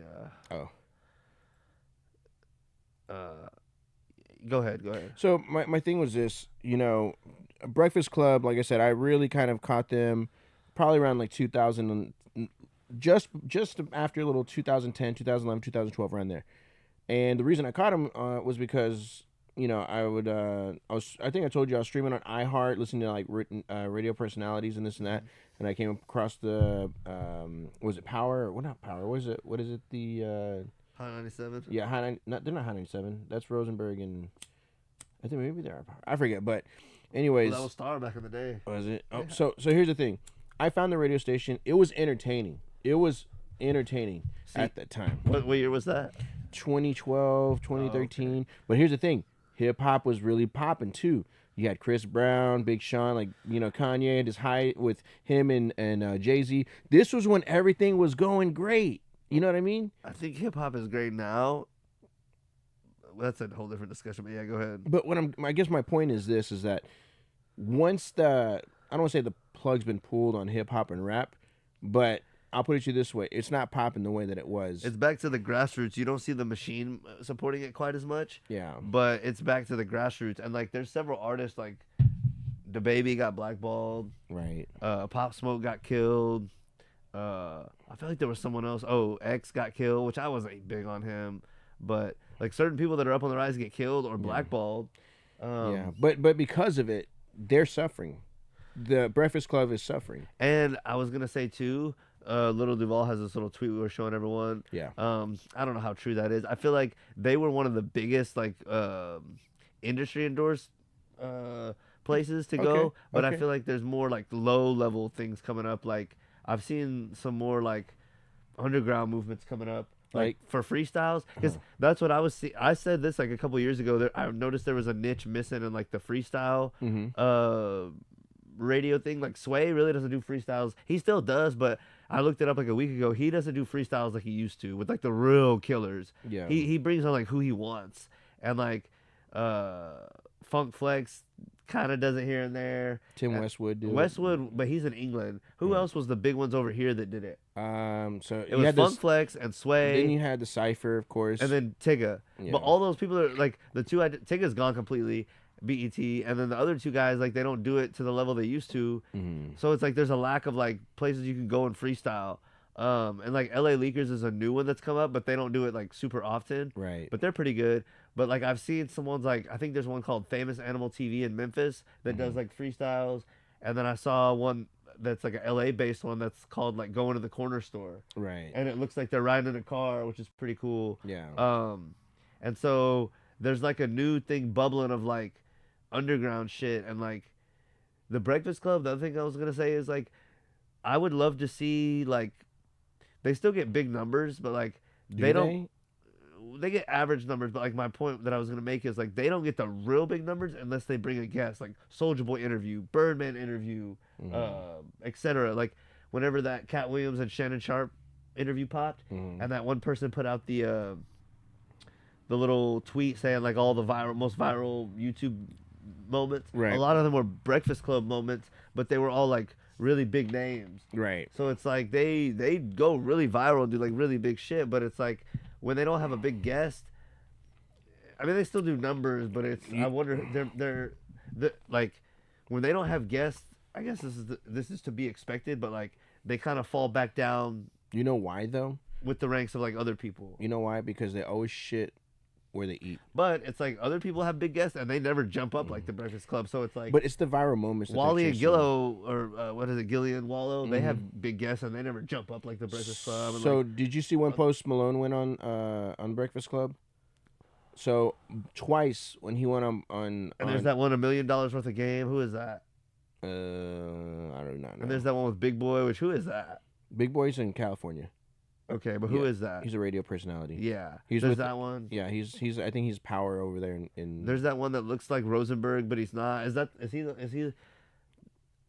I think he might be on the one with Big Boy. But like, there's all these people that are like. Well, you have like Angie Martinez, who is also another one. But my point is this is like, you know, damn, I was gonna say was something. What did I say just now? Oh, when they had Post Malone, Breakfast Club, what was Charlemagne doing the whole fucking interview? Just dogging on him, talking like, hey, I don't like, you know, you have braids, this and that. Like, he was fucking with them. And then on top of that, like, when he did that, people didn't like it. Like, they didn't like that Charlemagne was fucking with Post. This was 2015 Post Malone, so he wasn't, like, really as big as he is now. Yeah. A couple years later, and people were, you know, after the interview, Charlemagne was still going talking shit about him. Then they invited Post Malone to come back, and what happened? He went back, same shit. Charlemagne just fucking was just trying to fuck with him, and Post Malone's the humblest dude you'll ever hear on the fucking radio, at least, you know, on the radio. Post Malone took it with stride, and he actually gained more popularity because of the way he handled the situation. The thing is like when you go on the Breakfast Club, you know it's for one or two reasons. One, they're there they want to fuck with you, or two, they're trying to get a viral moment. Like it's not. Rarely have I ever seen them get a genuine interview that was like, oh damn, like that was not like a Shannon Sharp interview. They'll never have that. They never will, because they have a fucking Charlemagne who's in there fucking with people. And you got fucking Envy with his little fucking scheme trying to scam money. Angela Yee said, you know what? Fuck this. Like, I can't associate myself with these people. I got to get the fuck out of here. And that's exactly what she did. She was smart on what she did. And they were too fucking stubborn to realize. They were like, they probably thought, you know, Angela Yee, she really doesn't do shit anyways. You know what? We'll be fine. Good luck. Best of luck to you. You know, sayonara. And she said, okay, cool. And now she's doing her thing. And now those two motherfuckers, they're on life support. That show is going to end. I wouldn't be surprised if they called it this year. This year, yeah. That's what Star was talking about at the beginning of this year. Yeah. Like, kind of what's up, why she left. He was talking about it like a week ago. Yeah. Like, why she left. She probably doesn't need them. Whatever, who knows. But yeah. Like, but the thing is like, they've had plenty of opportunities in that show. But like, they're not bringing anything new to the table at this point. Nobody. Like, who's gonna go on their show? Yeah, if you're like a young new person, why do you want to? Yeah, even Rosenberg with Ebro, like that's who you're talking. You might think about Ebro, the older guy. Yeah. Like they would get like Yachty on their thing, and he'd be Yeah, I like, saw that. "That's trash, dude. Like, do you think people are gonna Uzi Vert, same thing? Yeah. Nobody fucks with that. Sure enough, people still fuck with him. I don't know, man. Like, Why do you think people still fuck with Ebro, or do they? Probably because people like me. You know, we grew up in that Tupac, Biggie era, and that's the best era, and blah, blah, blah. So anything that he says is, like, remotely close to what we think. Like, yeah, he's got a point. Mm-hmm. But then I can see on your point, too, you're like, there's up-and-coming artists that have not gotten their shine just yet. Yeah, Ebro, like it or not, Ebro, like it or not, was dead wrong about, like, everyone that hated on Yachty was wrong. Because, like... Even me, I was guilty of it. He, like, I don't know. I mean, because... Even no matter what, like, he wrote like a couple songs for the City Girls, and whether you like them or not, it's like for you to be able to write for someone else and like make money that way, that shows talent. So I don't know. He's talented. Yeah. Let's see. We got this. Now we're kind of moving into like the stuff we always talk about with the manosphere shit. Is acceptable. Oh, teeth. Teeth. You can have fake teeth. Fake teeth. Yeah. What else? Fake. It started in the middle. I guess I'll let it play through and back around. But he was just saying, what is acceptable to be fake on a man? Can't you refresh the page and start over? Probably. We do it What live. can a man have that's considered fake that is acceptable? Oh, teeth. Teeth. You can have fake teeth. Fake teeth. Yeah. What else? Fake. Jewelry. Oh no. Girl, let me find out that Jacoby got a fake rollie on. You know what I'm saying? It just is what it is. Yo, like, it's hard being a dude out here. Why you have to have it fake? Just don't wear it. What else? That's really all. That's it. Now come on with it. It's a chick that she can have a weave. You can have fake eyelashes. You can have makeup on. That face is beat, but it ain't yours. You can have. What can a man have? I'll be honest with you. I find him hard to listen to, Cam Newton, because some of the shit that he speaks to me, it's a little too arrogant for me. But when he hits a fucking home run like that, I'm like, he's not wrong. Yeah, he's not wrong.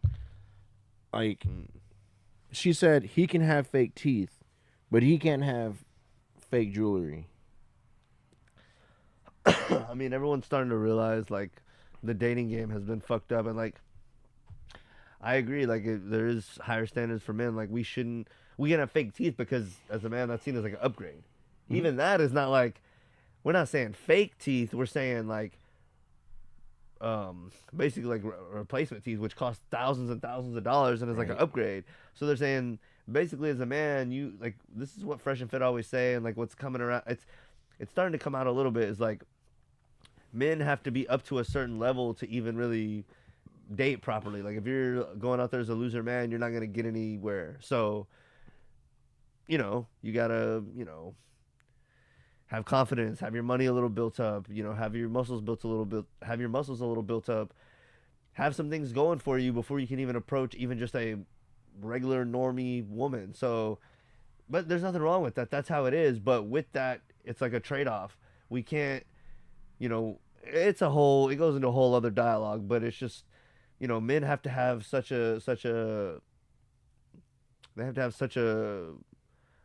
quite a few things in order before they can really like enter the bar dating set game. really high is what you're saying for a guy. The bar set. The really bar high. is set. Yeah. There is a bar set. I'm not gonna say it's set really high, but I'm gonna say there is a bar set, and that's okay. That's how it's supposed to be. Yeah. But with that, there is no bar for women, so we kind of need to. There does need to be some. You know, we just need to be honest about what women need to do too. There, you know, even if the bar's higher for men than it is for women, there still has to be something for women. We can't just. We have it to where they don't have to do anything.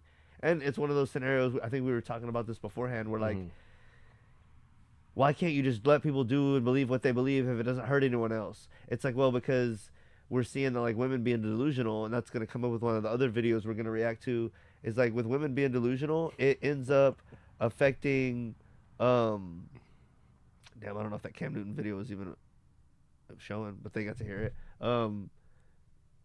When women are delusional and they're not in reality, it affects relationships. And this is not like this is a widespread thing. So it starts affecting relationships. And so you see it with like less productive relationships and families. Mm-hmm. So let's see if we can get this thing to load.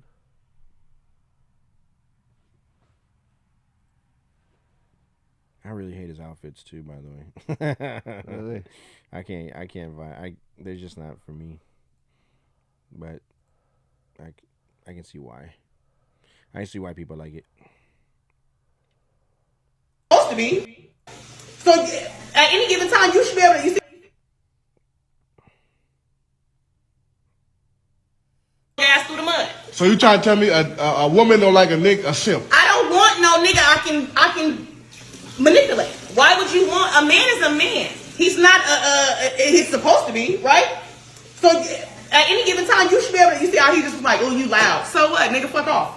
Now, if this nigga would have said, hey, sit down and tone that down, I probably would have did it. You know what I'm saying? It's the difference in the men or the people that you deal with. No, men are men. Like nobody wants somebody that. So again, as women, if a nigga, I can't speak for women. I'm speaking for myself. If you're gonna walk over a nigga, he's a simp.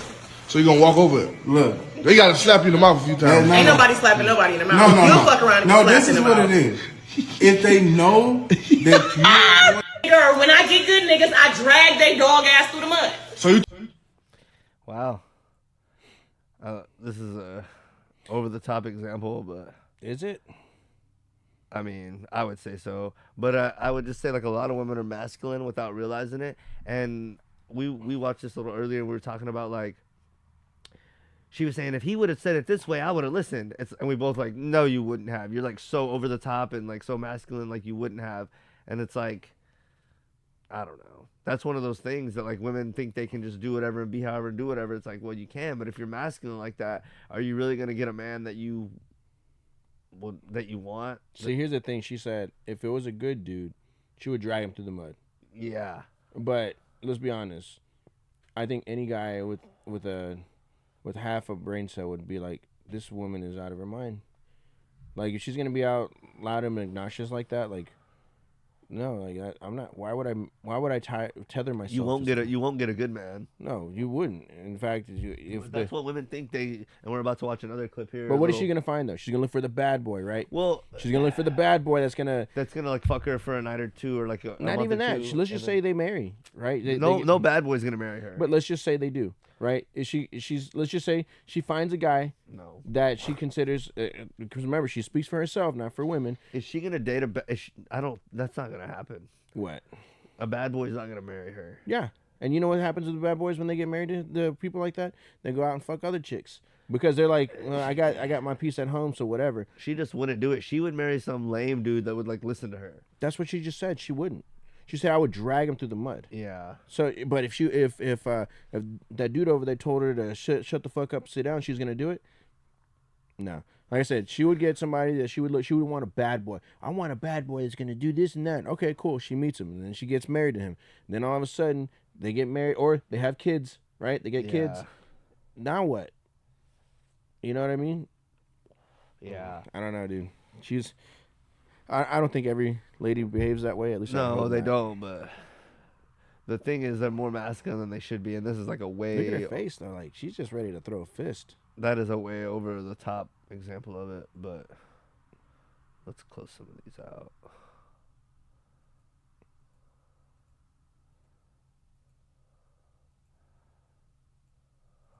All right, here's our next one. Nicer. I'm just gonna give it to the blunt. Because you were way fucking too nice to these girls. Shout out Fresh and Fit. Love these boys. The reason why you guys, because here's the thing, that was a trick question. None of you are a 10 here because a 10 assumes that you're perfect. No one's a 10, okay? If you were a 10, you'd be on the cover of Maxim. You wouldn't be fucking here. That's number one. Number two, the only reason women are able to say the delusional things that you guys say, like I'm a 10 out of 10, is because we don't tell women the truth that, yo, you are actually delusional. You're not as hot as you think you are. And you got to live in objective reality. Men have to live in reality. If I'm fat, short, loser, girls remind me that I'm a loser because they won't suck my dick. But a girl that's a 5 will be told she's a 10 by some guy so that he can get laid, and they'll actually believe it. Because women don't get negative reinforcement for their fuckery. Men do. That's why I get to run around and say, I'm a 10 when you're objectively not. None of you are a 10. Look at the girl next to Myron. That's the She reality. is so disappointed by what she's just like, her eyes are like this big. It's like, how dare you? And like all he's saying is like, all girls aren't 10. And it's like damaging when they're told that. You know what? Well, you're not 10 either. Subjective. Men do. That's why I get to run around and say, I'm a 10 when you're objectively not. None of you are a 10. Sorry. That's the reality. You know what? Well, you're not 10 either. Subjective. I never claimed I did. You could be a 6. Never claimed I did. I'm a trainer, remember? 666. By the way, yeah, I'm a trainer. I'm Puerto Rican. Subjective. I'm Puerto Rican today. Yeah. So my thing is, I just find that amazing because when we ask this question, every girl rates herself a fucking 10. Yeah. And I'm like, what the hell is going on and that gives women so much confidence? The girls say, oh no, babe, you are a 10. And I'm like, bro, come on. Yeah, man. It's not. We need to let women know that there's standards and there's realities and like you can be losers too. Like You don't need guys to be get held telling to a women standard. anything. What? You don't need to be telling women that. Why not? The only question I have about that is like, okay, so See? if you tell a woman that, okay, then what? Like, Yeah, no. What do you Hold on, because let me tell you what ends up happening when you tell women that they're 10s. No, They can't I'm find saying a if you tell them they're a 10, if you No, tell no. them they're a 10 or they're a 1 or like, well, okay, so you told me this, what do I do with this information? You want me to cut something You up? want us to lie to you? Pump No. something? Like what am I supposed to You do? want us to lie to you? You know? Yeah, like No, you don't have to lie. It's just saying you told me this, so now what do I do with this information? That's true. So, Be sad. No. Do, You like, what am I supposed to do? You go look at yourself in the mirror, say, "Damn, I got some work to do," and you actually self-improve. Stop. See, and this is you guys looking at me crazy because it's like women don't feel the need to self-improve. You don't come perfect the way that you are. You have to self-improve. Like women sit there and say, "I'm perfectly imperfect." No, you're not. You look like shit. You need to improve yourself just like a guy. If you're fat, you need to go to the gym. If you're a noxious bitch, you need to work on your personality. If you're annoying, you need to learn how to be more poised and be quiet. But we tell women that they're perfect no matter how they behave. It's crazy to me how women don't feel the need to self-improve and have the gall to get on a podcast with 20, 30,000 people watching live and call themselves a 10 out of 10. That's crazy. And here's the other thing, too, why this is a problem. When you run around and you say, I'm a fucking 10, well, you're going to think you deserve a guy that's way out of your caliber. And the reality is you don't deserve him. He's probably just going to fuck you, throw you to the side, not take you seriously. You can't get a boyfriend. You wonder why. I wonder why. No one's telling you the truth that you're an annoying, fat, annoying bitch, and you don't want to self-improve. That's why so many women are single, because they're delusional, and they don't understand that their level doesn't match up what they think it is, and they think they deserve a guy that they don't necessarily deserve. Women need to go back to reality and realize you qualify for a certain amount of men, and unless you self-improve, you don't deserve that guy. But why is that men? We self-improve. We want to get bad bitches, whatever. I can't get a bad bitch being a brokey. It ain't happening. Why do women think I could be an annoying-ass bitch that's fat and I deserve a top-tier guy? That's crazy to me. That's why I tell women that, because you guys are delusional. You're thinking things for extreme. So yeah, that's why we should be honest with women, because it affects relationships and families and stuff. But you know, you can beat a dead horse, but that's why Fresh and Fit's good, because anyone can go watch it anytime, and they have new chicks on all the time, and you see like how the thought process is the same. Even though it could be a chick that's well educated, from different states, a different country, different ages, kids, no kids, been married, not married, all different things. Most of them kind of have a common way of thinking of how they view dating. You know, it's kind of like the sisterhood of like, but you know, I just wish everyone would be more real with themselves, men and women. That way we could get back to having good relationships, because it's affecting the country. That's why, like, no one gives a shit about anything anymore. And like, people have this sense of like, no one cares about anything, and I don't care. No one cares about me, and I don't care about anything, because they weren't raised right. It starts with people getting together, good relationships. So, yeah, I agree to an extent. Like I said, there's some things that we do need to work on as individuals, because I think. You said it earlier, social media desensitizes us to the point where it's like tits are not even a mystery anymore. You know what I mean? Yeah. And it's like to the point now where it's like, it's just, like you said, easy access. Everything's instantaneous. Yeah. You don't have to work for shit anymore. Like when we were kids, like if we wanted to talk to, a girl back in the day, you had to have the muster up the courage to go even talk to her. 2, you had to make her like you. Right, and it was like one of those things where it was like a checklist, like this and that. Now you can it's as easy as shooting a DM. And yeah, but yeah, like I said, for me, we already talked about how I feel, but I think like I said, you're right. There's some things that we do need to work on, both men and women. And as far as relationships, I almost don't want to say they're a thing of the past as far as like what we're used to, but then again, I mean, relationships I think have changed throughout the time. You know what I mean? Back in the day, it wasn't so uncommon for a guy to have 2 wives or 3 wives or whatever. And I don't know. I just feel like things are just. I'll be honest with you. For me, like I'm fortunate enough to be in a spot where I'm like I'm happy and content with my life. Maybe content's not the word for it, but. I'm fortunate enough to be where I can go home and, live the sitcom dad life or whatever. But, not everybody has that. Some people hate going home. Some people dread going home. They'll sit in their cars in the drive-through or in the driveway for an hour or two just to get some, time to themselves or whatever. But yeah, like I said, especially for my kids, I'm just like, it's going to be tough. It's going to be a tough economy. It's going to be a tough workspace. It's going to be tough relationships. It's going to be tough. The future's going to be tough, dude. Yeah. Some things are going to be tough. And some parts about to get easier. So, we'll see. Let's see. Oh, going off of that, the next thing I had was a little I've been messing around with Google Trends here and there to try to like find new topics and stuff. Let me move us up here real quick. Yeah, I just noticed this. Valentine's Day is coming up, Mhm. and I figured, like we're saying, relationships are kind of like not what they used to be, and like kind of maybe a thing of the past. This is like since 2004 till current, and now this is nothing like too substantial because it's only searches, internet searches. Right. So, and you can see it's pretty steady throughout. But me and Josh noticed that around 2010, maybe when there was a recession, it dipped a little, and then other than that, it looked pretty healthy. But then recently, since about 2019, it's been declining kind of steadily. Bless you. So I just wonder if there's anything to that, or maybe not. But I think maybe there is because especially with the internet here in these mid-teen years, 2010 years, you had, I'm assuming, a lot of guys, maybe girls too, searching for like Valentine's ideas or gifts. And now with it going down, it just makes me wonder if less and less people are in relationships and searching for that. So it just kind of, I thought that was curious, so I thought I'd share it. Yeah. Yeah. Yeah, that's interesting. That the Google searches kind of dipped off, and I think, like I said, some of it has to do with COVID. I think people. Yeah. I'm pretty sure there were. I'm curious to know how many divorces like happened during the COVID. You know what I mean? Yeah. But yeah, you got to think like, man, it's just kind of one of those things where it's just like, an influx of people who actually take the time out of their day to go Google what to do for Valentine's Day. I mean, if you're in a relationship, I'm pretty sure you're hitting up the Google. Yeah. I mean, I will. I know I will. Oh yeah. So, we'll see. It'll be an interesting thing to check back on in future. What's the nicest thing you did for Valentine's? Did you ever do a Valentine's Day? Did you spend money on a gal for Valentine's Day? Man, not that I can remember. No.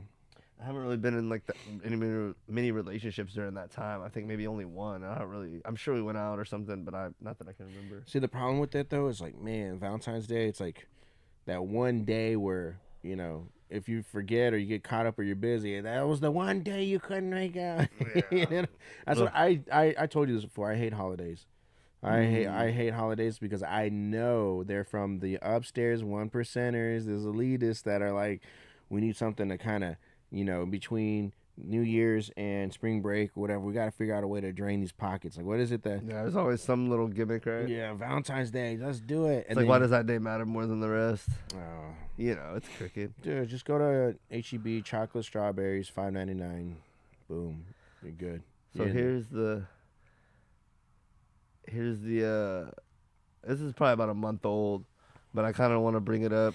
Mm-hmm. What is this video? This is it's Propane's birthday. He's a Houston rapper, and in Houston, like, freestyles are like a big. I mean, everyone in rap loves freestyles, but like in Houston, it's a thing where like several artists will get together and freestyle together. I feel like I could be wrong, but I don't know if there's a lot of other cities that have done that throughout the years, and I feel like Houston has several like sessions because there was one back in the day at like DJ Screw's house where like a bunch of the Screwed Up Clique was there freestyling, and then there was I guess there was the Pepsi Mic Pass. Pepsi Mic Pass. Oh yeah. In the mid 2000s, because Houston had their version of that. So I guess other cities were doing that too. Oh, there were some trash ones out there too. Really, but Houston's was good, bro. The worst one was in Atlanta. It was like a Mexican mic pass. Oh wow. If you want to, I'll show you. But later. anyway, I just feel like I'm trying to think of some other terrible. times, but like there's been, Houston people like to get together and freestyle in bigger groups, not just one or two people. So I feel like this is kind of like refreshing that and getting back to like the old days. Steve, this is the low man, all them niggas me. Talk about me up in the club, that boy T.O.P., that's me.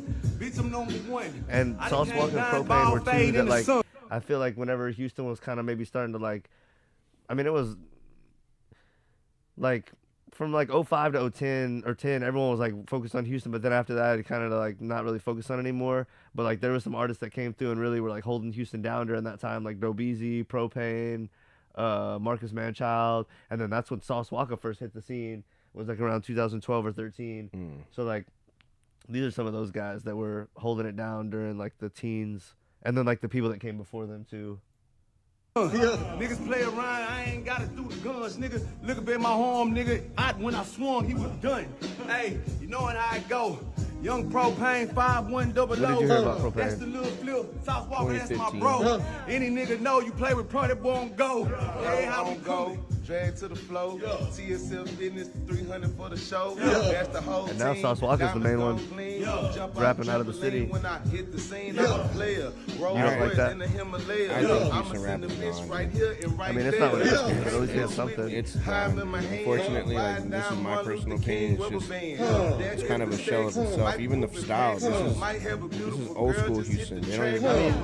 Yeah, it's the wannabe Abala beat. I get it. Like that's. Yeah, they put that on just But for it's- the. But Sauce Walker has his own style. I think he's. No. He does.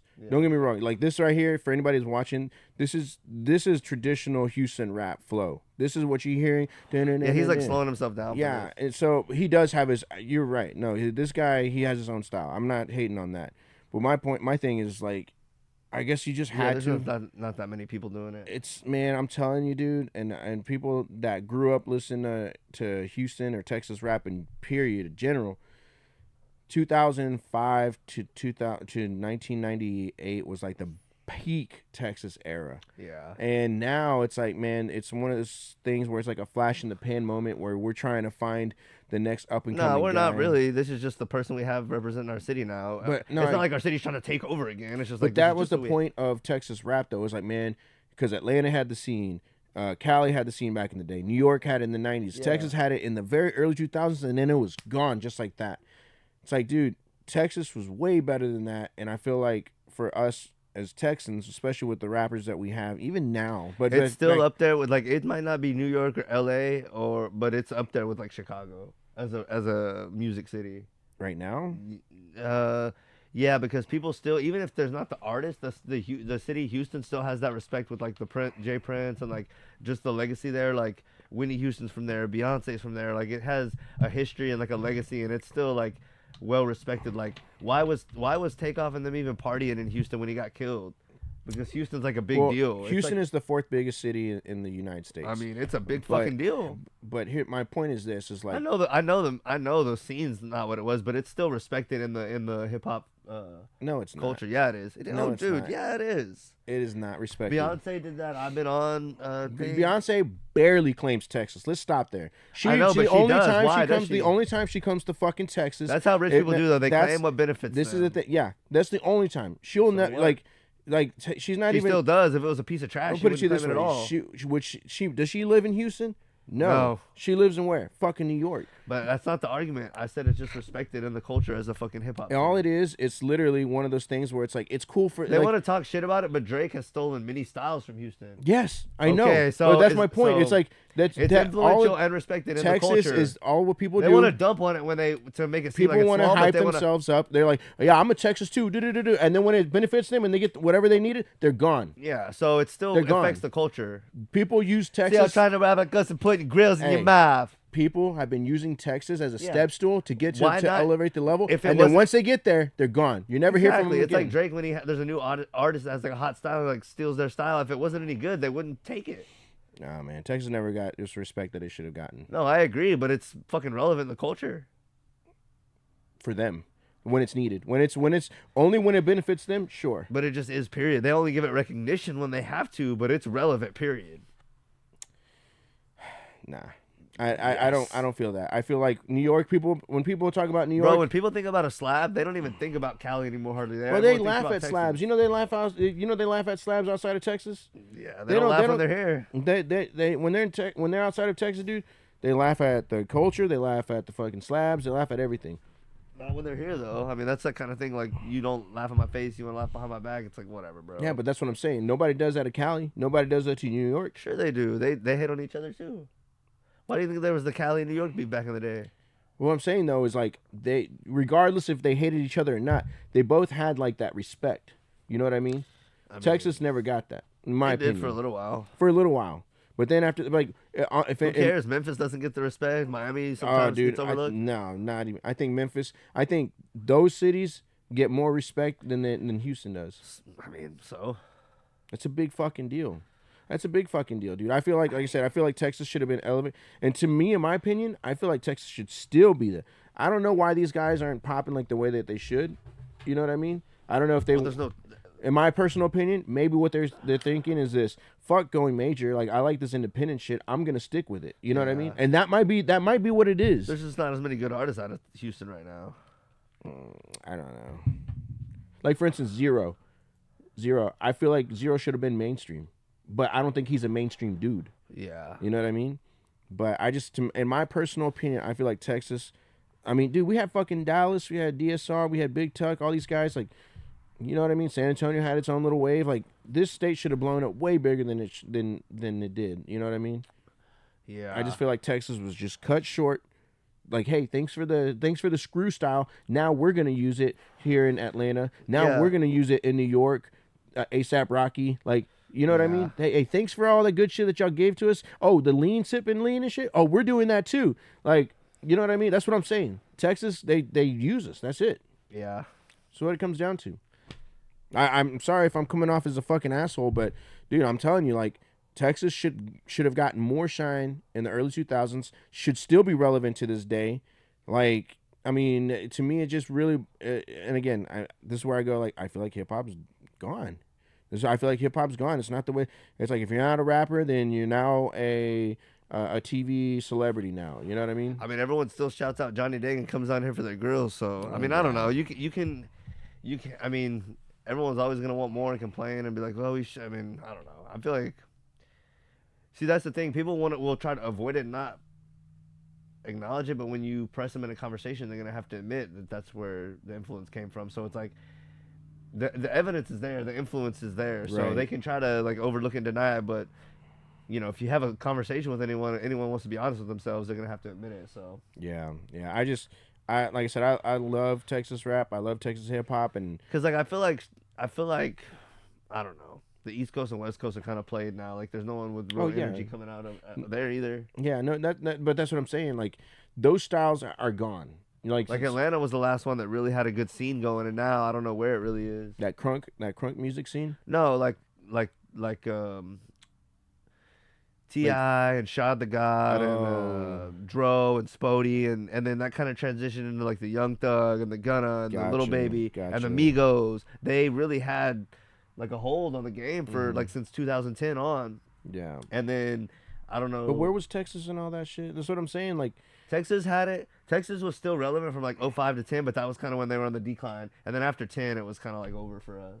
Yeah. Because like Zero and Slim Thug and UGK put out good albums between 2005 and 10, like around 08, 09. Right. They all put out, and there was probably other people. Chameleonaire put out one, Sound of Revenge in like 08. So like we were still, Chameleonaire had Sound of Revenge, and Zero had probably like 2 or 3 albums during that time. Slim Thug probably had Boss of All Bosses and Already Platinum. Yeah. UGK put out their really good album.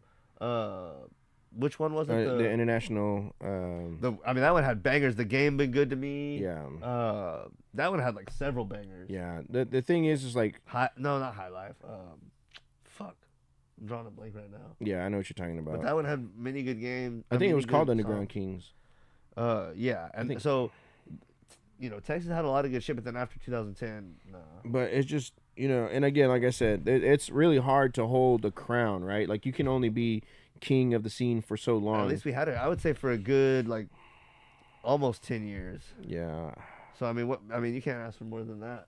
I don't know. I feel, you know how I feel bad for in situations like that? David Banner from Mississippi. Yeah. Bro, like I can't They've think. never got really a shine. No. So. And then who's from Alabama? Rich Boy, but that was only for he only did that throw some D's. You know what I mean? So I mean, I guess like I said, I just get upset because I'm like, man, I feel like the 05, 03, 02, like that era of Texas rap should have really popped off harder than it did. I think it did what it was supposed to do. No, you're right. You're right. It did. And like for instance, so this right here, this freestyle, you know, he's got sauce. Like Paul Wall when he's I don't know what show that is. Where they're like on the barbershop. Mm-hmm. What show is that? Not the one with LeBron, right? No. Oh, I know what you're. It's with God, what's his name? It's with that rapper, Matt Hoffa. Yeah. Yeah, that Matt Hoffa. I've seen Paul Wall in there, and I've seen him on a lot of different stuff. But like everyone knows who Paul Wall is, and it's because of like that 05 stuff. Like everyone knows who Commander is because of that 05 stuff. Like everyone knows who Slim Thug is.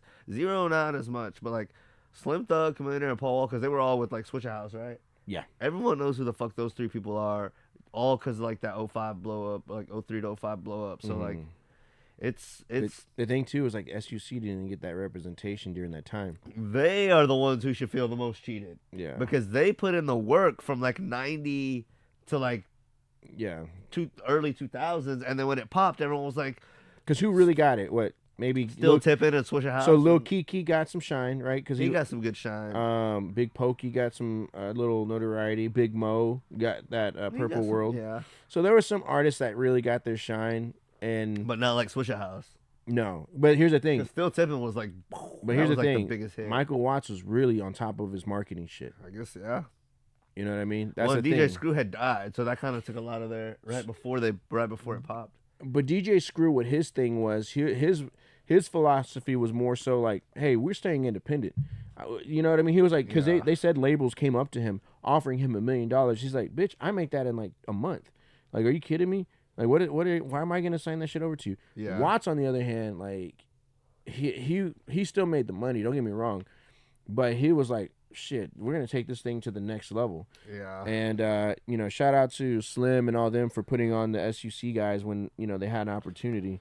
But it was just kind of like one of those things, like, during that time, like, dude, I'm telling you, man, that Texas wave was so fucking loud. Dude. You're like, it's one thing to, like, us naturally as Texans, we're just some proud motherfuckers.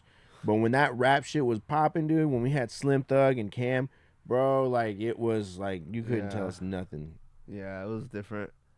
So I'm glad to see the.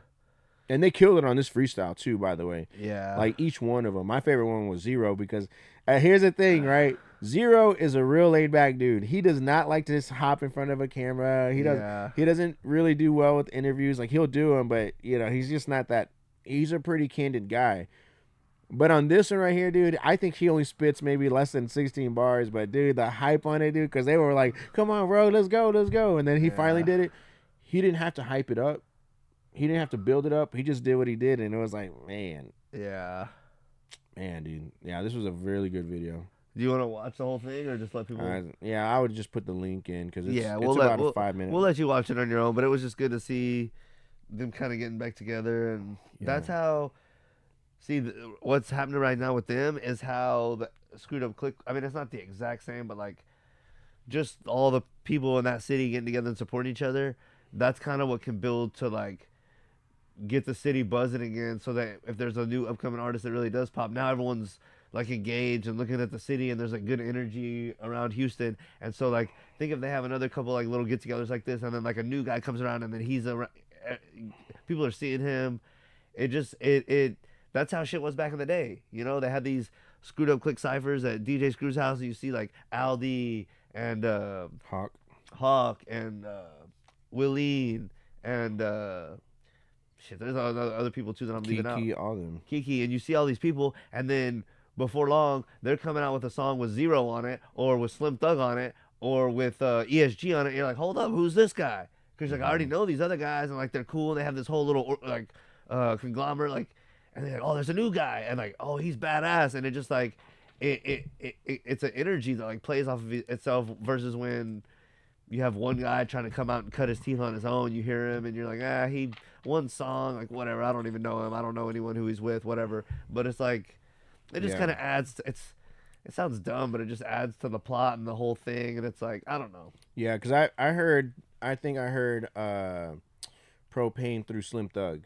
I think it's one of Slim Thug's verses that he hopped on, and I was like, oh shit, like okay, cool. Yeah. Same thing with Dope Easy. Like a lot of these little, I don't want to say little. Small time rappers because they have their own fan base, but I wasn't introduced to them through their own music. It was through a verse that they did on like a Slim Thug or a Zero, and I'm like, ooh, like okay, let me go see what's up with this guy. Yeah. So yeah, so it's good to see. Sauce that. does it pretty good too. Puts people in the mix. Yeah. So it'd be good to see more of that. I heard. Well, I guess this isn't really Texas, but Mexican OT and the Baby were putting a song out. But I'd like to see that Mexican OT and like Sauce Walker and other people get together. So we'll see. Let's see. I think we had a couple more videos. This one was, I think, 21 Savage on Club Shay Shay. He's a plant. Who, 21? Yeah. 21. Niggas sit on his couch. You know he was born in the UK, right? Yeah. Salute Uncle Shay Shay on the podcast, man, but niggas sit on his couch and just feel like they could say anything. Look at this nigga just looking for a lie to tell. Look at this. He does look like he is ready to tell a lie. Let me tell you, with those, he's just like real focused and looking off to the side and shit. Like, we was just talking about this last night. We was playing. Like, we were just talking about this last night. Yeah, I know you weren't. I bet you were. In the game, and they was like, spell supercalifragilisticexpialidocious. And it was crazy because I won the spelling bee in 5th grade, spelling that same word. Wow. And I won the math competition that same year. This nigga said he won the spelling bee in 5th grade. At the math competition in the same year. Bro. Oh, he's telling it all. Supercalifragilisticexpialidocious. Salute. They said you probably read 3,000 books in a year too. Bro, I'm telling you right now that if I was a celebrity and Shannon was like, "Hey man, come on here," yeah, I'd be like, give me a couple months. Let this Cat Williams thing, because dude, there's not an interview out there that's gonna top that shit for a while, dude. Like that's a big. He might as well go. He probably got way more views than he would have got if he would have gone like. Well, I don't know. 21's a pretty big name. He's all right. He's honestly, man, he's kind of random.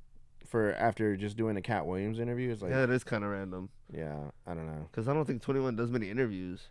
Whenever. Here's your boy Puff.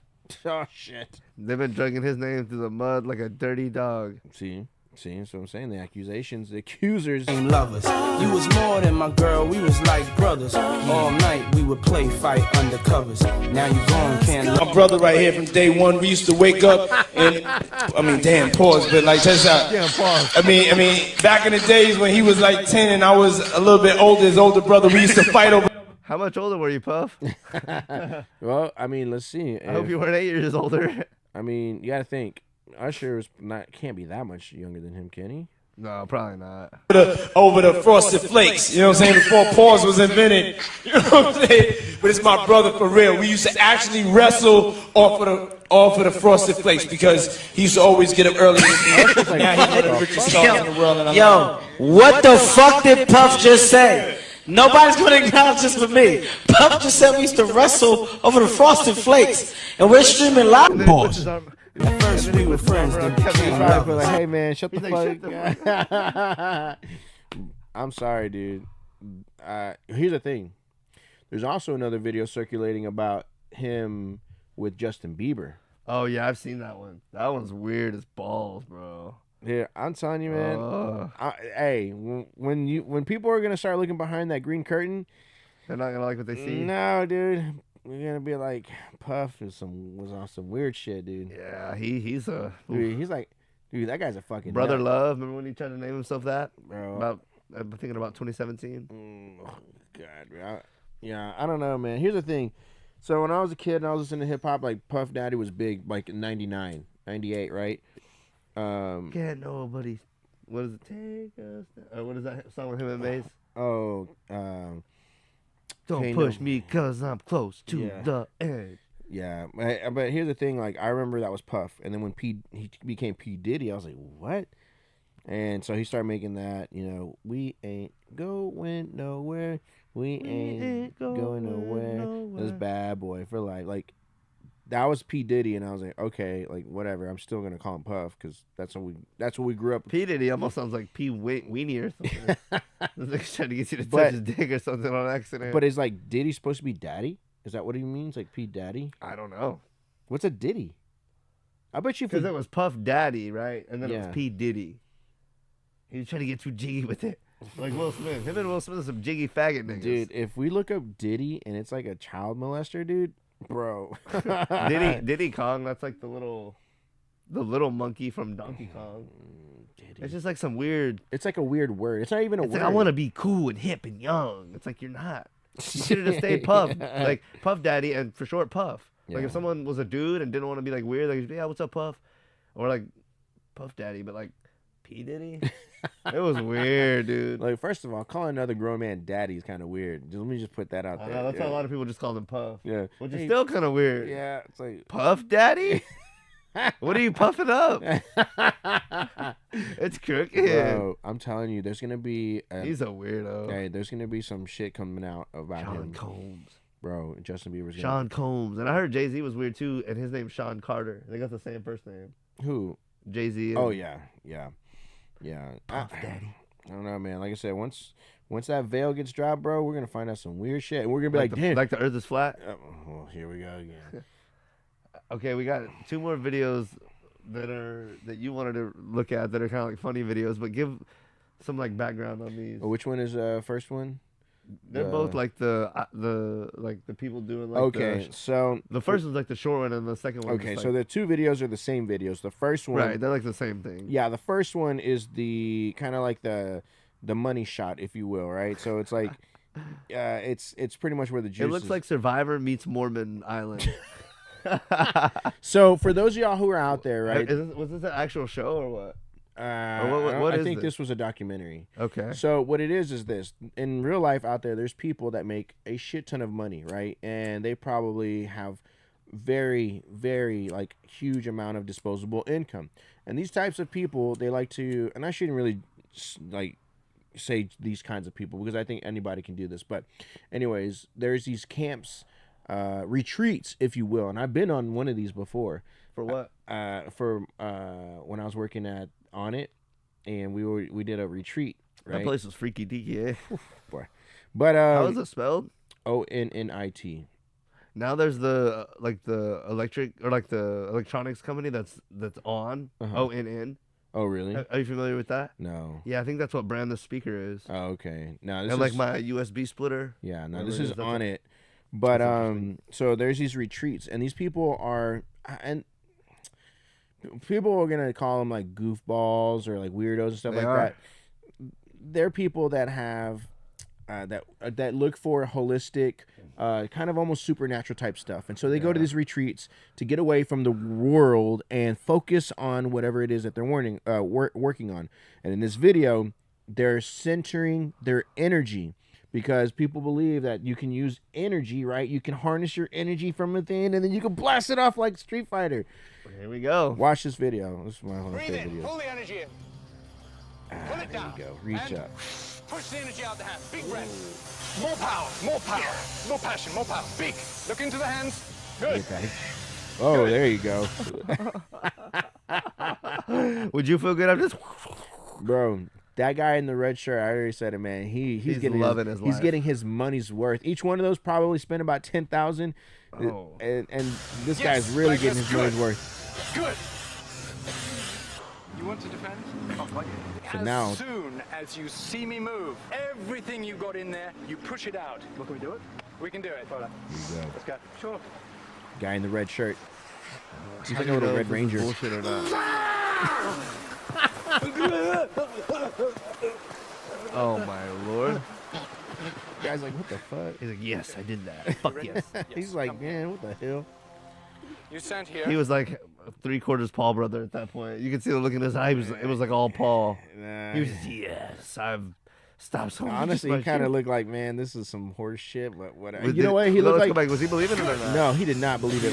No, look at him. You want to defend? He's kind of like. What? As soon as you see me move, everything you got in there, you push it out. Look, pause real quick. Even right there, yeah, okay, yeah. The guy in the gray shirt he looks like somebody that signed up for him, and he's just tagging along. Oh, he's the guy that this professor paid to be there, to convince everyone else to be there. Maybe, but yeah, you're my friend. Just come so everyone else signs up. And he's play just along. like, man, whatever. So, because like right here, when he's like, he's explaining to him what's going on, the guy's like, he just like nods real quick. Yeah, whatever, bitch.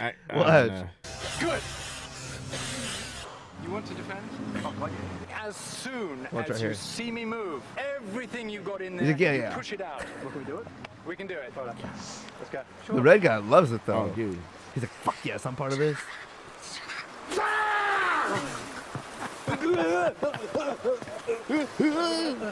That's me after I bust a nut. You ready? Yes. Come here. I can't believe. You stand here. Can't really believe any of this. And Magnus and Rebecca, you prepare Magnus? her. Oh, she. Magnus? It's too. What the hell? Oh my god. Shot her asshole right out her butt. There you go. Mr. Nutter Butter. Mr. Nutter Butter. Bro. Oh, wait here. Okay, I don't know. Watch world-class soccer So- live on a variety of networks. With I don't know what this retreat is called. I don't know what. Jesus. Look at this. So don't be frightened of your passion and your dark energy. Yellow Bamboo, is that what it's called? 3 miles north of Malcolm. Yellow Bamboo. Please use it in this. I don't know what the Maybe fuck. that's So the if you camp or the find retreat. you've got feelings coming up, then just use it more in the practice. Poor Magnus. So first She of all, doesn't you need even to build it know. up. Look Put at our this hands guy. He looks like a fucking. What is that? He looks like Hulk Hogan. Let me. Listen here, brother. Today, brother. We're gonna unleash some more bass. Oh God. On the belly, like this. Oh God. You can put the thumbs up if you like. It's to make contact with our source of power, the hara, the tantien, center of energy in the body. He looks And when I sad. say breathe out, we and you blow out a black smoke, which is all the negativity, the tiredness, anything that is pain in your body, just breathe it Hey, out. And you you think keep this your guy breath uses out deodorant? and you tighten the body. This guy's like Kramer. And first of all, you look to the right Look at him. and you imagine all this energy around your body and you feel yourself Spirit pulling bomb. it in. Oh. But you tighten the hold of the body, looking to the right, pull the energy in, looking to the left, and the Look same. at that. Pull it in here with your mind. Ooh. With your mind. Oh. And then I say, look up, Yes. It has pull begun. the energy down into your body, It's happening. Shang Tsung and over lock here. it in the belly. Oh. Look up, look up. That guy in the red, I swear, I want to be his friend. Yes. Yeah, look at him. Coming He's out this like, way. yeah, whatever. Push down. Aaron Rodgers looking motherfucker. Yeah. He's like, you still got that 2,500. He's like, man, get me off this fucking. Bro. He's like, when are you gonna give me the little Debbie's? Bro, I'm When's the telling you. break? So when I went to my retreat, bro, I told you. Did I tell you about this? I think I told you about this. Did I not? Bro. Oh man, Bro. this is too much, bro. So this is what happened. So You want to see where they explode real quick? Hands together, hands back on the belly. As soon as you get to chest height, Way back on the belly. bend. Cross the arms, keep your focus. Cross the arms, bend the legs. He's like Bret So Hart. now you imagine there's huge chains all around the body, right up to the head. And when I say break the chains, open the hands, send the energy out the back of the hands, out the whole of the body. He's like, "Little It Debbie." looks like this. So you're coming down, and I say bend your knees, cross the arms, and then break the chains.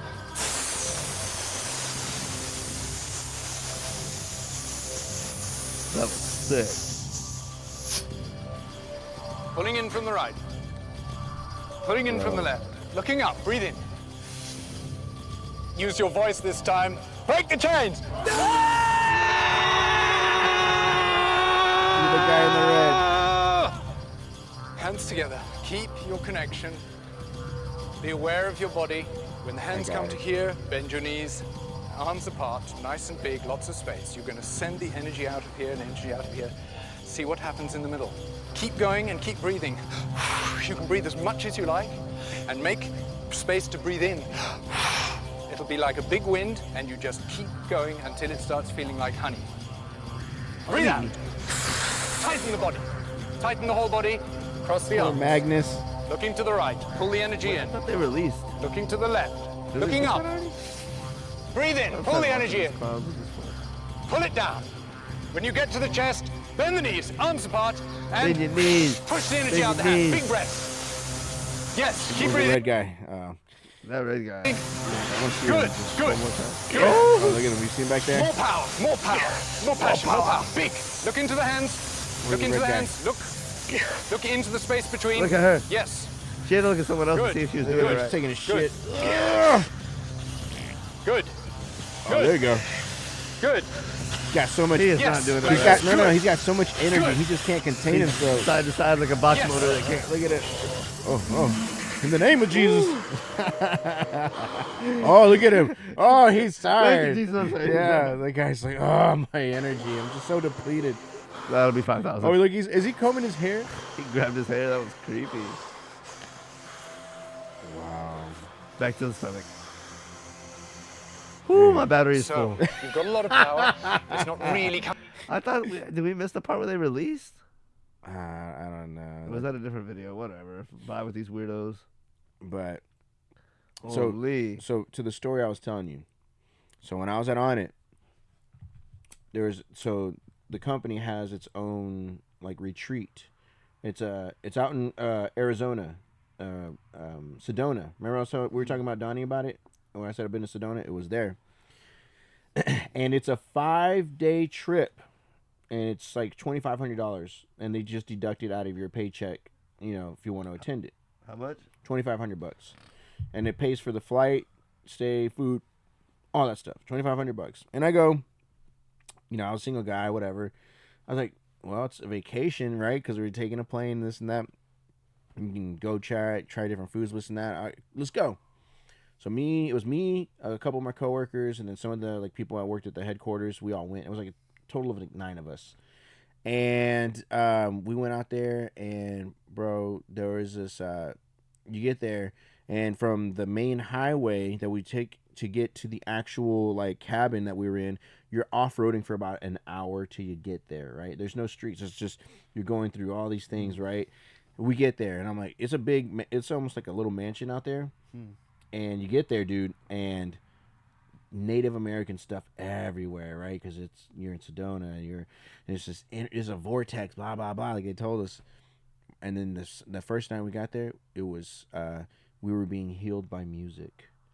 Right, so we all get like comfortable in our clothes and stuff like that, and there's this guy who's playing instruments, and he's just like blowing like trumpets or whatever that he had, and he was like over us, and we're just like, you know, and they're like, make yourself vulnerable and this and that, and then they were like, well, we were on the ground like, y'all guys just let out a big scream, like, you know what I mean, like, it was one of those things where it was like, nah. Logan, if you would have gone, dude, oh my god, you would have not. Oh, the other thing too, here's the kicker. The whole 5 days that we were there, it was a liquid diet. So we didn't have any like whole foods or anything like that. But I snuck me some like beef jerky on the trip. Yes, dude. Bro, I knew for a fact I could not survive on a. You knew that going into it? Oh hell, bro, a liquid diet? No, you knew that there was a liquid diet going into it? Yeah, they told us. Oh, that's weird. And then at the end, at the trip, they gave us, what is it? Where they check your butt. Not a colonoscopy, but what's the other one? I don't know. A colonic. It's called the colonic. What the fuck? So a colonic is, they Sounds get like a weird shit. They get, like a tubing, you know, like a tube, like the bendable tube. And you put it in your asshole, essentially. And what they do is they get a machine, and it pumps water into your stomach, and then it flushes it out. And so this is really helping break that like hard shit that's built into your stomach. And like, bless you again. So, bless you. So essentially, it helps break down that digestive stuff that you have in there. That's crazy. You know what's even crazier?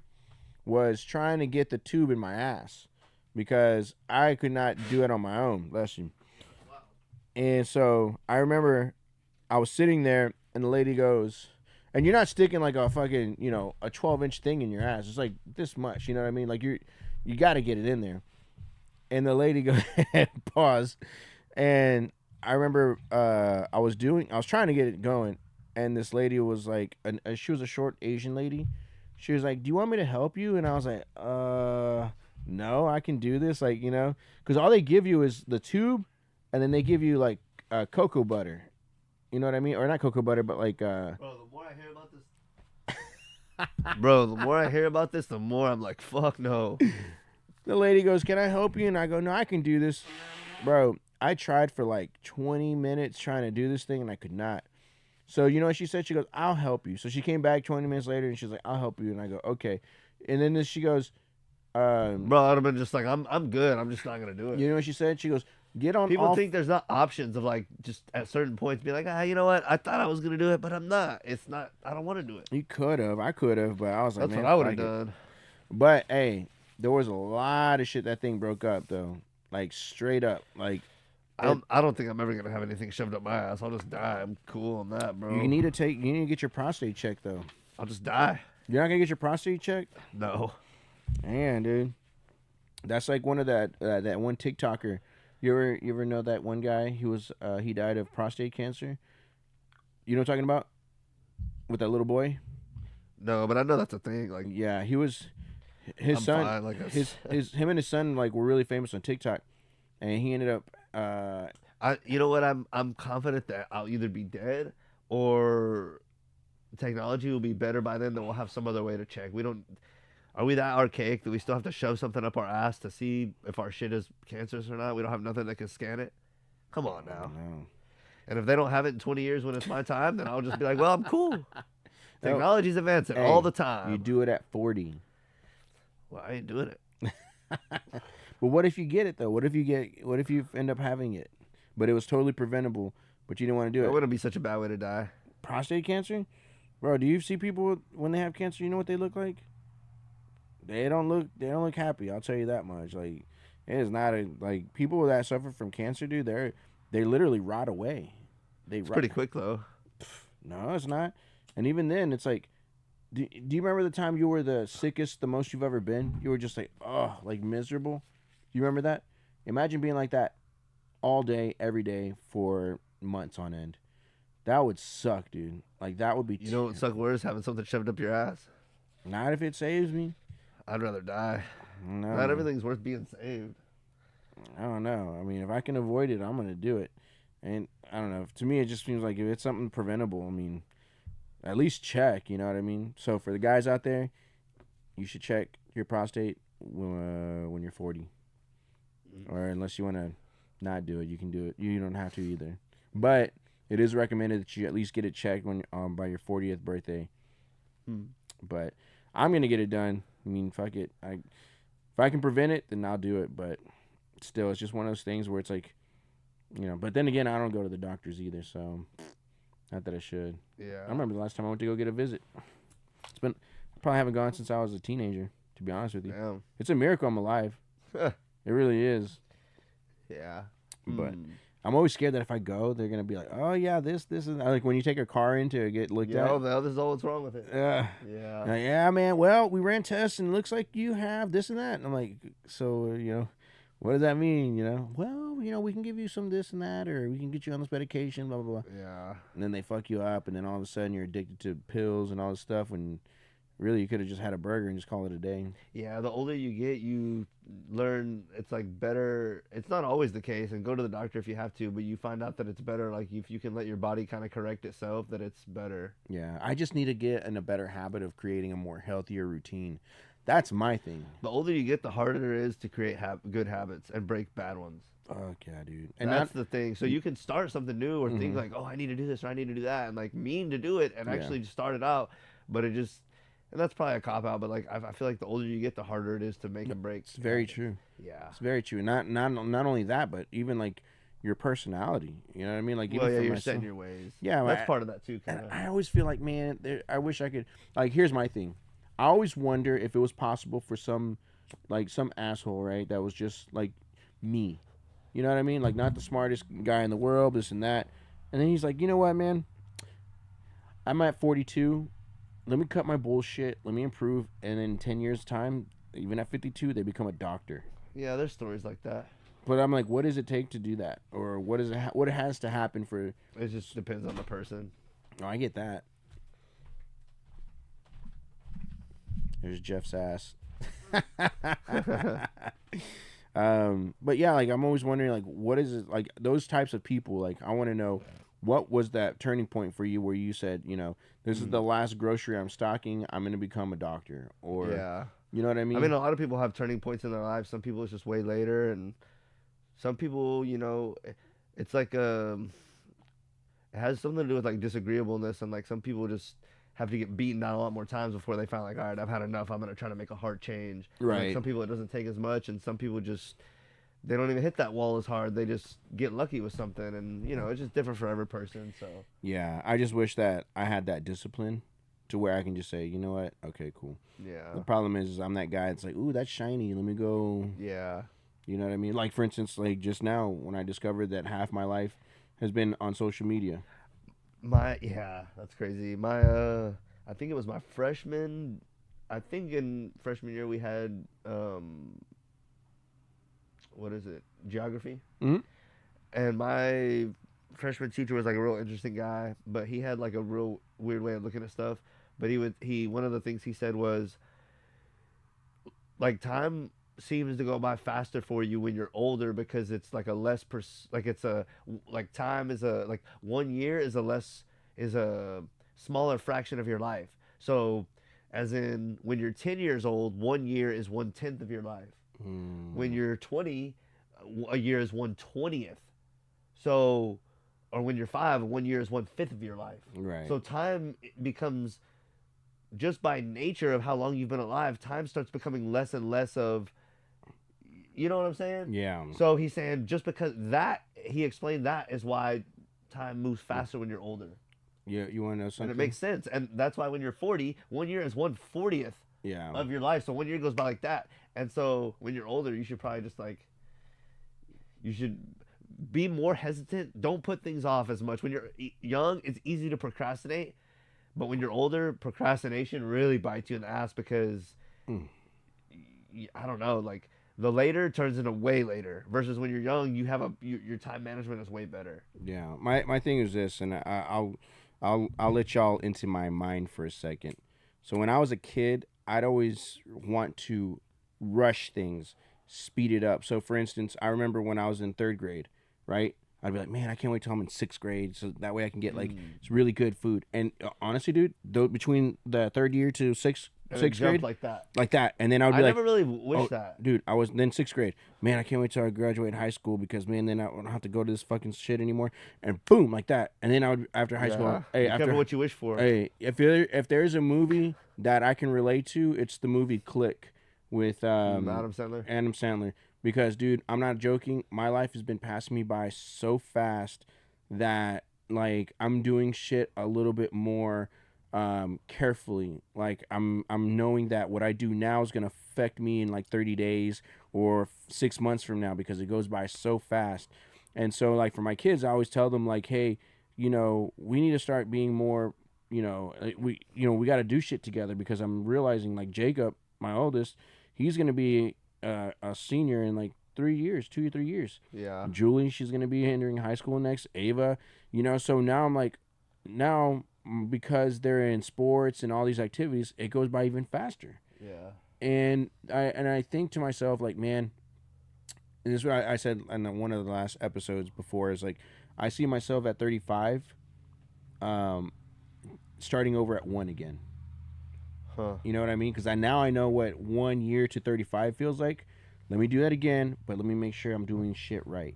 Yeah. And so, but the thing is, shit, I could die tonight. I can die tomorrow. Who knows? But I know me, I've been so quick to like fast forward all this shit to avoid having to suffer some of the consequences of my own actions. That now I'm like, I should have just endured those moments rather than trying to speed it through them so that way I can avoid the headache that it caused when it was all my own doing. Yeah. You know what I mean? Now I'm 35 and it's like, dude, I only have 5 more years until I'm 40. And at 40, you're still, here's the thing, right? Everyone's like, oh, 40's still young. No, it's not. It's not. Even me at 35, that's not young. 20s is young. You know what I mean? And so now I'm like, dude, like, I tell people all the time in their 30s, early 30s or 20s, like, man, enjoy the process because that 40-year mark is coming up faster than your 30s did in your 20s. Yeah. Yeah, it comes quick. Mm-hmm. So, yeah, it's good to have short and long-term goals and shit, Absolutely. So, absolutely. Well, anything you wanted to shout out before we get going? Man, not really. I mean, I think right now we're just these reaction videos. I'm really digging them. I think they're a lot of fun. I think for this, we're excited for 2024. See how this is gonna turn out, and be consistent on it. But man, I'm loving this. I'm eager to watch this back on this camera, first episode. See how it is, and then like, I didn't really have time to play with it beforehand, so I'm eager to see if I can mess with the settings and really get the most out of it for next time. Maybe possibly even have a 4K video And then it might be good too. We'll see. Depending on like what this looks like, we got a fucking bug in here now. But depending on what this looks like and what I can get it to look like, and the camera we were using prior, we might look at doing like multiple angles. Yeah. So we'll see about that if it makes sense. And then I think in the next month, this might be a little bit of a like high goal, or like a what would be the word, like a bit over ambitious goal, or ambitious. Get the fuck out of here, bitch. I think within the next month, I want to try to go live with one of our episodes. Yeah. I feel like that would be just really pushing it, and but in a good way, because we got the audio down, we pretty much got the video down, and I'm gonna kind of tweak with the camera over the next few episodes and really try to get the most out of it. But then maybe within the next month, go live and see what that does, to see if we can really get some numbers, and then that way we can have you guys watch live if you want to, even if you only catch a minute here or there and are able to like drop in and give a suggestion. I'm like, oh, okay. Or like see a video we reacted to and like laugh with us and like say, oh yeah, that guy's a clown or whatever, give you a little input. That'd be really cool. And I think people would really fuck with that, especially if we're doing it like, if we're doing it Friday during the day, people at work could tune in. But if it runs into the nighttime like it is right now, people getting off of work and getting home can tune in and see what's up. So, and also if you're watching the episode, let us know what time you fuck with us dropping the video most, or if you even care. Let us know like what's best for you, or if you even care, if you're checking for it no matter what, or what's up. So, but yeah, I think just tweaking with the video and going live soon. And then other than that, shit, we just need to find a way to push ourselves more, and I think that's it. We might be looking at a guest or two soon. I know we have plenty of people, so yeah. Oh yeah, we got plenty of people for sure. So, but I guess till then. Awesome, man. Episode 8, Never we know out. when you're on your last lap, rolling the dice, betting on your lifeline. Maybe this the last time, running on a thin line, ducking and dodging and weaving left. This the last spot, but I land right. Just a gift that we blessed with. Central Texas right here colliding.